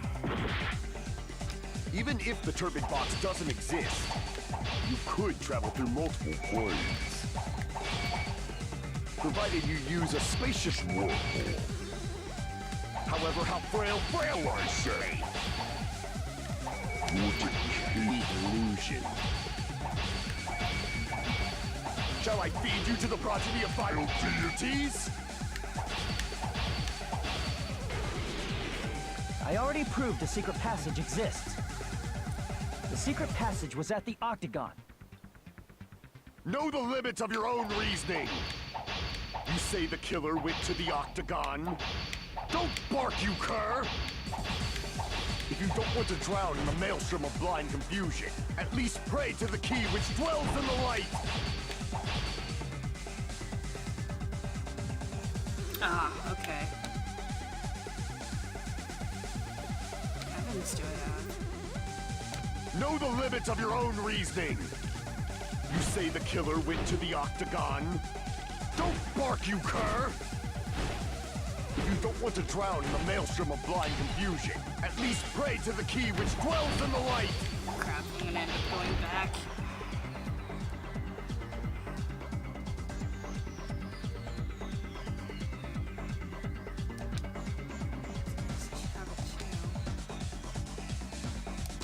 Know the limits of your own reasoning. You say the killer went to the octagon. Don't bark, you cur! If you don't want to drown in the maelstrom of blind confusion. No?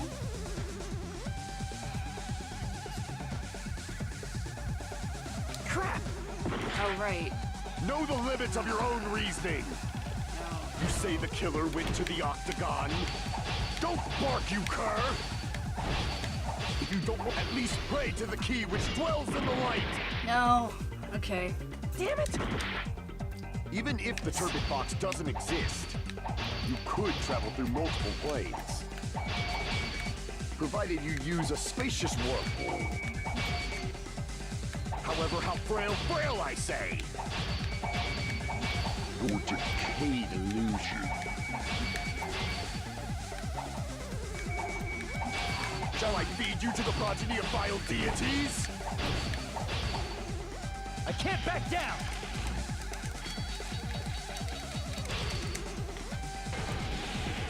I already proved the secret passage exists. The secret passage was at the octagon. Know the limits of your own reasoning. You say the killer went to the octagon. Don't bark, you cur! If you don't want to drown in the maelstrom of... Allow me to cut through those words! The wire used to string up Nekomaru's body, the hammer that looked like the weapon, and the chain on the door in the tower. Those are all the items that weren't in Funhouse. Where did the killer obtain them? The only place I can think of is the octagon. There were various weapons and tools there. I'm pretty sure I saw stuff like wires, hammers, and chains too. Since those items were used in the crime, there's no doubt that the killer went to the octagon. If that's the case, they obviously know about the secret passage too, right? Yeah, there's no way you wouldn't have seen that. It seems this is the end. Normally we'd end up listening to Hajime lecture us with a very long summary of the case. But there's no reason to waste any more time on this opening act. So I'm going to end this right now. Hey, what are you... First of all, by messing with all the clocks in the building, Gundam tried to lure only Nekomaru. The elevator was probably broken by that point. Thanks to that, Nekomaru wasn't able to go to Grape Tower, which was supposed to be the meetup point. So he tried going over to Strawberry Tower, just like we did when we found out the elevator was broken. Well, it's obvious he'd attempt that. At that time, we didn't know the two towers were the exact same place. Also, the button in Strawberry Hall wasn't broken, so he was easily able to enter Strawberry Tower. But surprise! Gundam was waiting for Nekomaru's arrival. Well, hold on. If Nekomaru didn't go to Strawberry Tower, what would the killer have done then? Their plan was a balancing act of uncertainties. But even if they failed, they probably wouldn't have minded. They can just greet everyone the next morning as if nothing happened, and come up with a different plan. And without such a risky plan, they wouldn't have been able to lure him at all. I'm going to continue summarizing the case, okay? Hey, nobody shuts down Chiaki. Through this, Gundam successfully lured Nekomaru to Strawberry Tower. There's no way he could fight head-on with the robotic Nekomaru. So by pressing the goodnight button, he rendered Nekomaru powerless without fighting him. Hold on! You... What did you just say? That I didn't battle? I mean, yeah. What's wrong with that? Don't mess with me! Don't mess with me! I cannot ignore those words! Why are you angry all of a sudden? You fools do not understand! You don't understand at all! Ha! You make me laugh! After all this time, you still don't understand anything at all! I don't understand anything. What does that mean? It appears I cannot finish just yet. Maybe I'm just a human destined for hell. However, I cannot finish just yet. I cannot finish! What do you intend to do?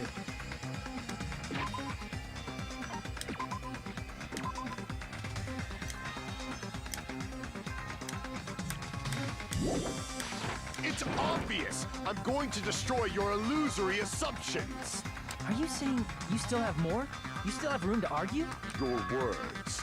You said I pressed Nekomaru's goodnight button. However, that button was on the back of Nekomaru's neck. To press it, I'd have to get behind him. It's not easy to get the drop on Coach Nekomaru. It's even more difficult if it's a one-on-one situation. Just as I thought. Truly frail. Succumbing so easily to this simple argument. It was just a mere illusion. You do have hamsters, who we've seen do your bidding. Just saying. If you want to set me up as the killer, at least surpass your own human limitations. That's wrong, Gundam. You're the one who's wrong. Such a wonderful line. However, I cannot say that I'm satisfied. Listen well. I shall teach you 2 tips for making someone admit their defeat. First, you must crush them with your own overwhelming power. And as for the other, you must provide a reason that will persuade that human. You have not fulfilled either of those yet. I guess you really don't want to admit it. Then, just as you requested, I will provide an argument that will leave you no choice but to be persuaded.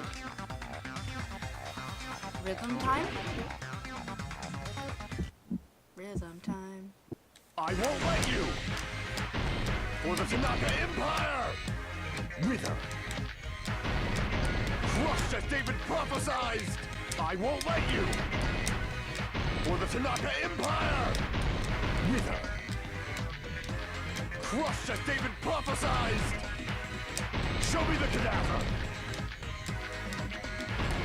I won't let you! For the Tanaka Empire! Wither! Crushed as David prophesied! I won't let you! For the Tanaka Empire! Wither! Crushed as David prophesied!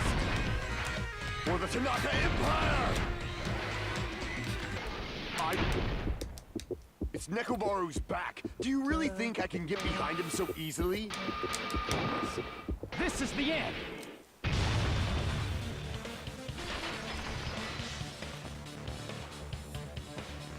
Even if you didn't get behind Nekomaru, you should have been able to press the button on the back of his neck. As long as you had the power of the hamsters you keep with you. Oh? Are you seriously saying he used his hamsters to press the button on the back of Nekomaru's neck? Yes. Of course that'd be impossible for a normal hamster, but it would have been possible for Gundam. In fact, we saw that with our very own eyes. Right? Oh. Huh. Yeah, you made a big deal out of having him press the button that one Now that time. you mention it, after Ibuki was killed in the music venue, one of Gundam's hamsters retrieved the piece of wallpaper from the baton lighting, right? Hey, with your friends and their exceptionally smart brains, it must to secretly get one of them behind Nekomaru and press the button on the back of his neck. How about it, Gundam?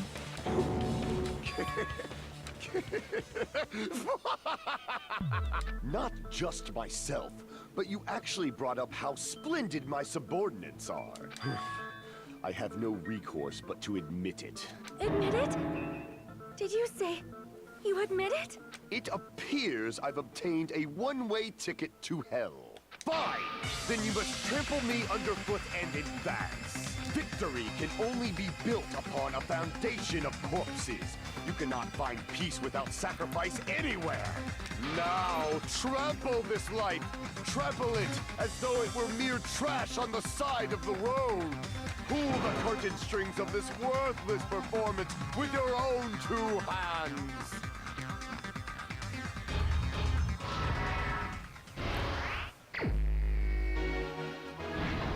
Alright. Who set the lounge's alarm clock? I don't think I have a thing for that. Who was in the lounge since early morning? Time did food, you go to see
here's everything that happened in this case. Let's first go over the many tricks the killer prepared before they committed the crime. First, they destroyed the contact elevator. This separated Nagito and the others in Strawberry House from our group in Grape House. Next, they lured Nekomaru out by himself by turning back all the clocks in the funhouse by 2 hours. Additionally, in order to secure an alibi, the killer went to the Strawberry House lounge and set the wall clock's alarm to 5:30 a.m. After finishing their preparations, the killer went to Strawberry Tower with the necessary tools in hand. They obtained these tools from the Octagon, which you can enter once you clear the final dead ring.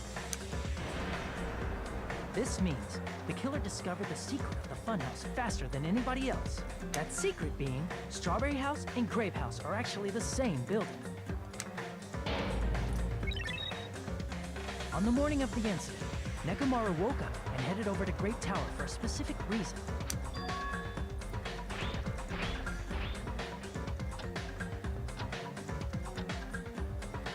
There, Fuyuhiko, who was at the lounge by coincidence, witnessed Nekomaru.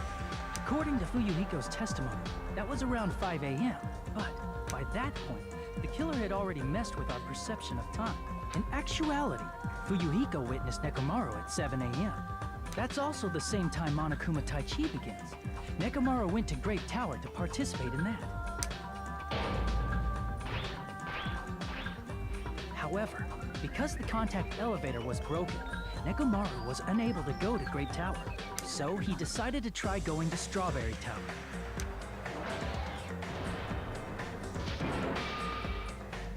But the killer was waiting for him there.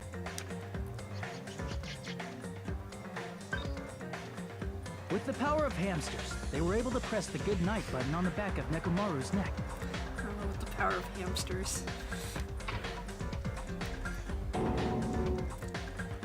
This forced him to enter sleep mode, rendering him immobile. From there, the killer began preparing to use the ultimate weapon. I like how they gray out the hamsters and give them red eyes like the killer, just because, like, oh, who could these mysterious hamsters be?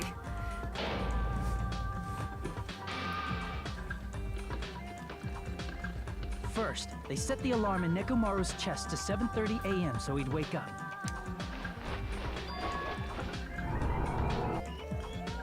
Then they tied him up with a metal wire, tied the tip of the wire into a loop, and hung it on the doorknob. Someone else's secret hamsters. After leaving Strawberry Tower, the killer then destroyed the door button to Strawberry Hall. They did this to keep us from entering Strawberry Tower, and to keep us from discovering the secret of the building structure that they used to kill Nekomaru.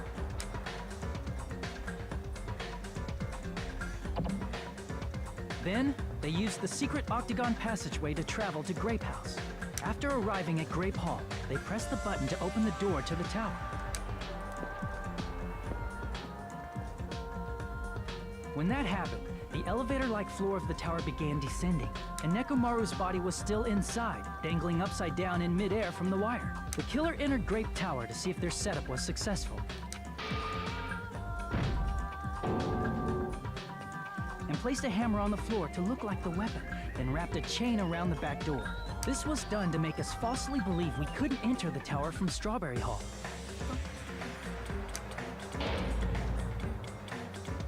Thanks for the follow, Dutch Army. With this, the killer finished their setup and tried to go back to their room using the secret passage, so they could craft their alibi when Nekomaru died from the fall. But something unexpected happened.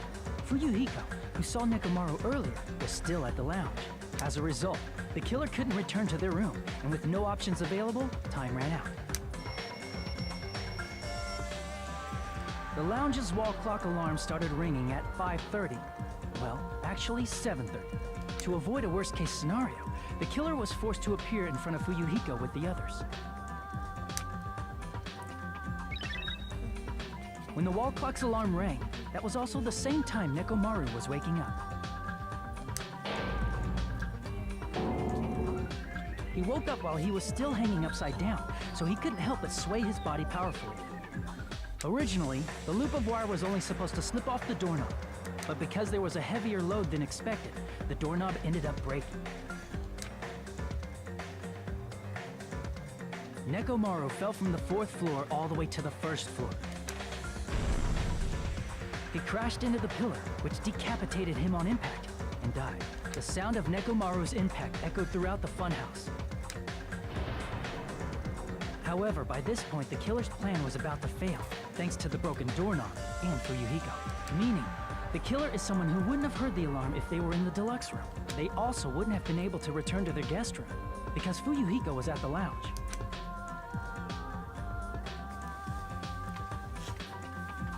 That someone is Gundam Tanaka. I can't think of anyone else but you.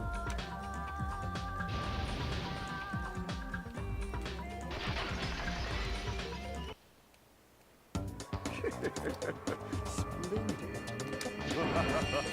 That was splendid. For a mere human, you did quite well. Stop. Stop it already.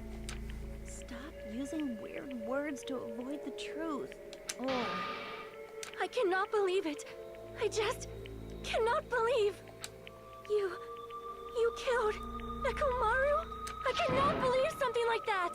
You don't wish to forgive me? Do you feel regret?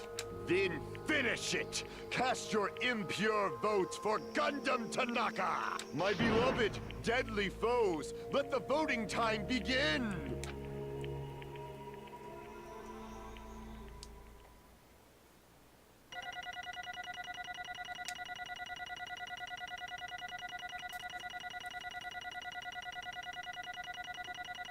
Cool. I think we have enough time to at least get to the death. This result isn't all that exciting. Now then, please pull the lever in front of you and cast your vote. Who will be chosen? Please pull. Crap! I bit my tongue at the...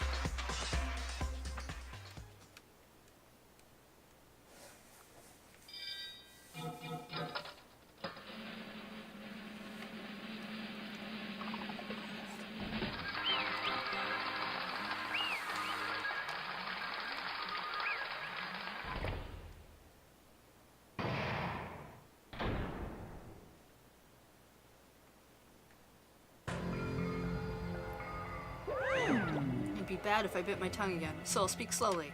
Judging from the results, you guys were correct once again. Getting 4 in a row without any mistakes is a splendid achievement.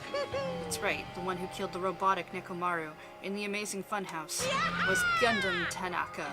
Nice! Yeah, I said all that without biting my tongue.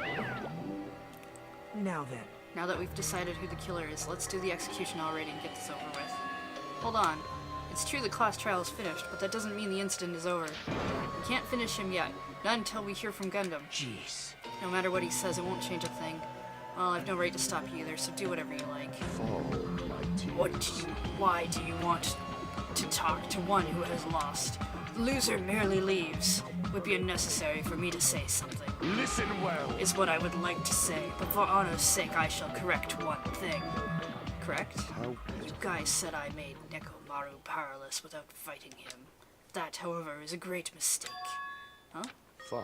Nekomaru did fight. That is no mistake. And because he fought, he lost and died.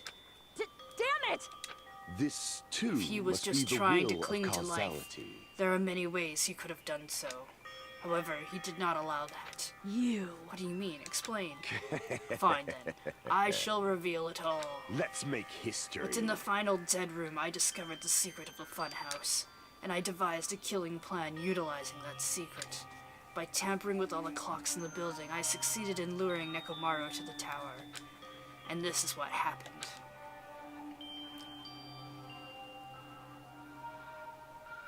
Nekomaru and I were alone in the tower, standing face to face with one another. I should say I expected as much from Nekomaru. He sensed my subtle killing intent, and instantly understood the situation, and we had ourselves a stare down. In that situation, if he wanted to run away, it would have been easy for him to do so. He could have run away, or even called for help, but he did not turn his back to me. Instead, he chose to fight. A fight that risked life and death. That is... A fight that risked life and death. Let me tell you He was this. serious too. He gave it his all to try to kill me. Huh? If I had died instead, the mystery surrounding the case would have been even more complicated. You would never know why I, the victim, went to the tower by myself. I can see it! Nobody would know that the victim, me, was actually the one who had planned the whole thing. Could it be? Nekomaru really did that?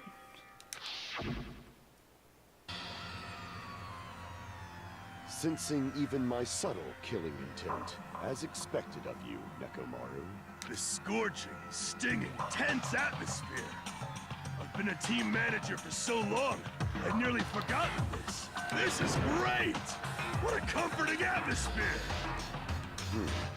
That's a bold one. And what is your reason? Do you intend to resolve this situation by killing me? I am the Warlock, Gundam Tanaka. Heroes, Lords of Darkness, and even the gods themselves flee from me. I need not cling to any trivial reason. I'm simply going to kill you because your very existence is an annoyance. You'll drench your soul with evil until the bitter end, huh? Splendid! In response to your spirit, I shall kill you with all of my might. I won't go easy on you. Don't even think about holding back. Don't waste your breath on cowardly tactics. Give me everything you got. Nekomaru Nidai, your blood will drench the foundation of my empire! That is... Why did you fight? We are all friends. Why couldn't you stop this? Even if both sides agreed, it was still wrong. I will not argue. I have no intention of forcing my values upon you. Let me tell However, you I must this. say this. What's the point of living if you're just waiting until you finally die? You weakling! There's nothing courageous about that.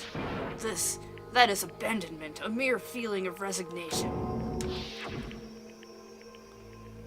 You telling us to wait till we starve to death? You mean you'd rather die? Fall, Ever my since we were tears. locked inside that building, everyone had been dominated by that feeling of abandonment.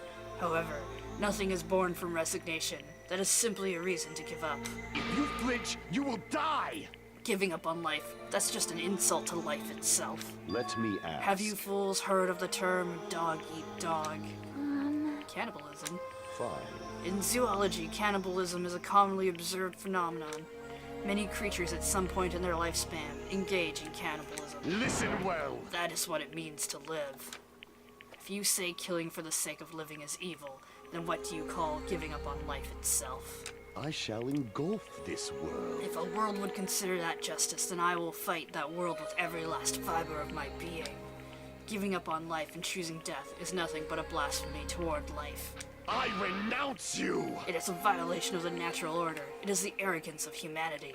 Are you saying all that to try and justify what you did? But it sounds like Nekomaru felt the same too. That's why they fought, right? Damn it. Fine. That man had the courage to die when he needed to die. That is why he challenged me to our battle. Regardless, as I've already said, I do not intend to force my values upon you fools. I have betrayed you all.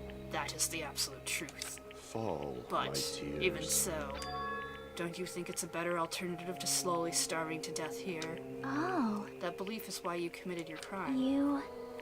What about the final dead room? Did you do the Russian roulette too? Let's make history. Unlike Nagato, I only did it once. But, compared to my battle with Nekomaru, that was mere child's play. I think he means he only put in one bullet, not that he only played the game once. Well, You know, after listening to their talk for a while, I'm starting to think that, well, it's also because you unexpectedly admitted your crime without much resistance. Gundam, don't tell me you didn't sacrifice yourself for our sake, did you? I can't believe you would ask such a foolish question. My name is Just Gundam who do you Tanaka. think I am? I am Gundam, history's greatest monster. My cursed existence is feared by all mankind. There's no way I'd sacrifice myself for the sake of you fools. Fade Not like in a dust million, in the wind. not in a billion, not in 10,000 billion years. In the name of pandemonium, it is impossible. Is that it? And I'll just leave it at that. Now then, let us be rid of this foolish talk. It's about time the fun started. Monokuma, let us begin. Yes, indeed. Got it. I prepared a special punishment for the ultimate breeder, Gundam Tanaka. Please wait! Please wait, this is just too much. I beg of you. Please, Monokuma, please help Gundam. Huh? Miss Sonia. I beg of you! How Sonia. An act as unrefined as stopping a man from going to his death does not befit a noble such as yourself. Gundam. It's fine to start for reals, right? fine. Yes, I do not mind. However... What is it, my What four is- dark devas of destruction? Are you worried about me? Oh, my feared four dark devas of destruction. That is not like you at all. However, there is no need to fear. In this world, I am only a temporary visitor. I was simply visiting for a moment, and now that my duty is complete, I must return to the darkness. That is why, until the very end, pride, conceit, courage, insolence, fearful of nothing, daunted by nothing. Let us laugh uproariously! That is Gundam Tanaka! I shall stick with my evil until the very end! Open sesame pandemonium! I shall fill hell with true hell! Let's give it everything we've got! It's punishment time! Here we go.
Okay.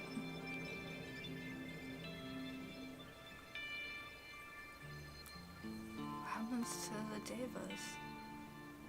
Oh.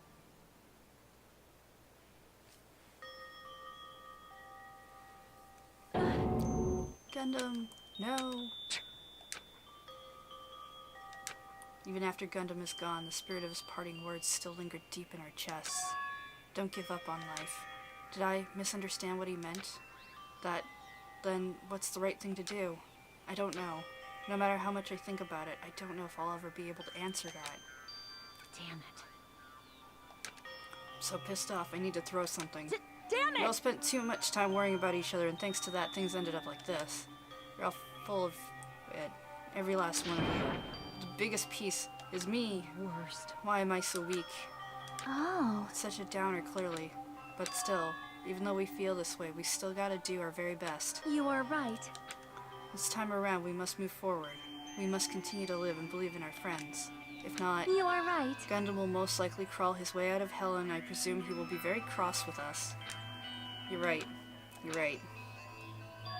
We shouldn't just stand here. I mean, it's not like this is over. We still have to do it. We still have to finish this. For the sake of our friends who have died, we need to finish this once and for all. So, don't just stand there. Stand up and walk. Move forward. Live. If you don't, everyone who fought and died will have died in vain. Can't allow that. Hey! Hey! So how long are you guys gonna stand around chattering?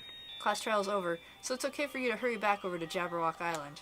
However, the killing school trip will proceed as usual, so make sure you know that. Wait! Hold on. How much longer are you going to keep doing this? Seriously, how long is he going to keep doing this? How long is this going to continue? Now then. Alright, after feeling down for so long, I finally feel refreshed. Let's hurry back and eat some food. Hey! Hold on a sec. That move shift is too fast. It's not like that. Well, you know, it's like Gundam and Nekomaru said. That's what it means to live, right? She's clearly something. She's certainly something else. Seriously, I'm starving. Hey. Then let's go back for now and eat. And then after we're full, let's sleep as much as we want. Right? And then let's do our best again. Yeah, you're right. With this, the class trial has come to an end, and once again, we return to Jabberwock Island.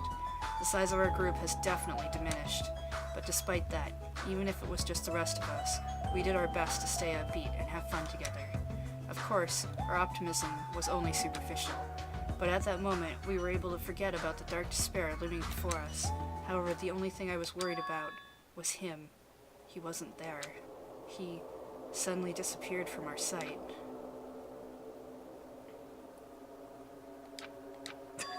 Yep, I'm definitely lucky. Never expected to obtain so many valuable things from a simple game of Russian roulette. Thanks to that, I was able to learn the identity of our true enemy. Ha, yeah, that's what I thought. You didn't tell us everything that was in this book. And before everyone else, too. But it's just too funny. I mean, no one could tell that I was lying. There's no way the file had just had your basic information. Well, I guess they were too busy with other matters, or maybe they've reached their limit. Regardless, I was saved. Things would get complicated if they found out. Anyway, I can't forgive this. Damn it. This should never be forgiven. There's no way I can let this run loose. I'll be the one who stops this once and for all, even if it costs me my life. It's obvious. For the sake of hope, I cannot ignore this. Ah, so that's what's bothering you. Monokuma appears! Who summoned me? Now then. Thanks for coming. What's this? Why, it's the lonely little Nagato. Are you all alone tonight too? What's the matter? So what's up? Your face looks scary. I see, so you can tell. Ah, perhaps you found out who the traitor is. You know me well. Well, Is what I'd like to say, but unfortunately I haven't learned that yet. I see. So even you don't know, huh? Looks like the final showdown is going to take a little more time. Hello. So why'd you summon me anyway? Were you finally going to confess your love? Hey, I summoned you because there's something I really need to ask you. It's about that special prize from the final bedroom. Oh yeah? What about it? There was information about 16 people in the file I received. But isn't that weird? Say what? What's weird? you don't even Well, know? There's a traitor from the Future Foundation hiding among us, right? Including that person. The total number of students would be 16, right? Isn't that right? But this file contains documents that were created at Hope's Peak Academy, right? Of course! That's right. I just reused the stuff that the former headmaster spent a lot of time making. If this file even contains information about the traitor, was that person also a former student of Hope's Peak Academy? Who knows? I wonder. Hey, Could it be? Is this your doing? Did you slip false information into the file? Were you trying to keep us from learning the traitor's identity by obtaining this information? What's wrong with that? If it's my job to heat things up, it's okay if I do something small like that, right? well, It's not my point. right? My point is you already know who the traitor is. What's wrong with that? You're getting all riled You're up! splendidly correct when you say I knew who the traitor was all along. But even though I know who it is, why do you think I ignored it on purpose? It's just like Monomi. After losing her magic stick, the traitor's existence means absolutely nothing to me. Their existence means nothing, huh? No. Well, that's just how I feel. I'm sure you guys feel somewhat different. After all, that person is the evil Future Foundation lackey who's putting you guys through this awful stuff. It's not entirely true. I didn't really come here to fight or anything like that. Instead, I came here to offer my cooperation, you know. Huh? Cooperation? Hey, Your purpose is to fill everyone on this island with despair, right? That's why you're intentionally letting the traitor do as they please, right? Yep. If that's the case, I might be able to cooperate somewhat too. right? However, in exchange, I want to know who the traitor is. I see. Interesting. Very interesting. No. Obviously, that's a big no. I mean, I want to make Unbelievable. everyone in your group feel despair. That includes you too. Well, Well, I knew you would say that. Besides, I just wouldn't be able to handle the sadness when you inevitably betray me later on. Just as I thought, you saw right through me. You're right. No matter what situation I find myself in, my core way of thinking will never change. In order to create absolute hope that shines brightly, stepladders such as myself and despair must exist.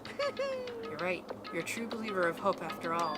I must say, that belief reminds me of that person for some reason. Huh? Reminds you? I don't know who you're talking about, but if someone as worthless as me reminds you of some other person, they must be extremely unlucky. Like... But you're just as unlucky, right? I mean, the fact that you're even involved in something like this. Wow. Am I? I actually think I'm very lucky. Say what? Huh?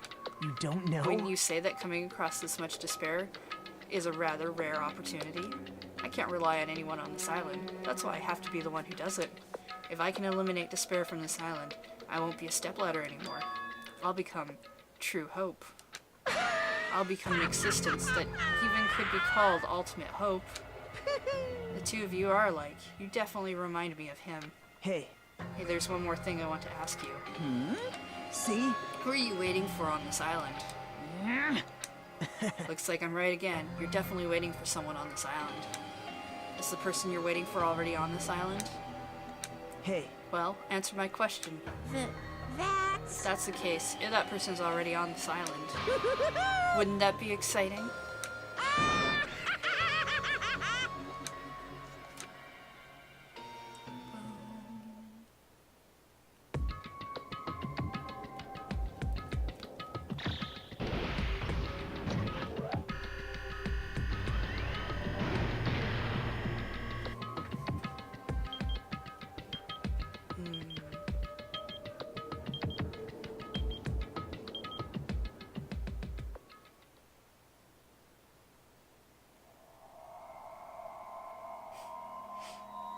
Forgot what the...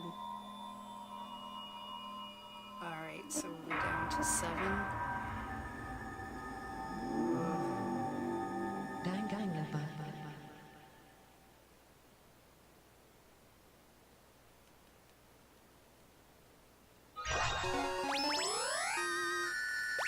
Obtained the Hellhound earring. That seems fitting. Yes, I do want to save. Okay, cool. So yeah, that'll do it for today. We went a little over, but we got the whole trial done, so that was very good. Thank you, everyone. Thank you, Drift315 for subscribing. That's awesome. Kavina, thank you for that cheer of 100 bits. Commitment to the bit. I have to go now. Thank you very much for hanging out, chatting, subscribing, cheering, following, all the things. Remember, I'm going to stream again tonight at 7 p.m. so we can get through this game a little faster. I don't know how long I'll be going. Hopefully a couple hours. And then I moved Saturday's stream to 8 p.m. tomorrow night so that we can play this game instead of playing a different game. And then Sunday's stream is still the same. And hopefully we'll see how far we are and if I need to readjust any further streams to try and get this done before I head off for PAX East. So that'll be it for today. As well, during PAX East, the schedule will be completely not true, and I don't know when any of the streams are. They will be very short because I'll probably be doing them off of my phone. So, yeah. Arc of the Conclave, thank you for the hits. I'm glad this was fun for you.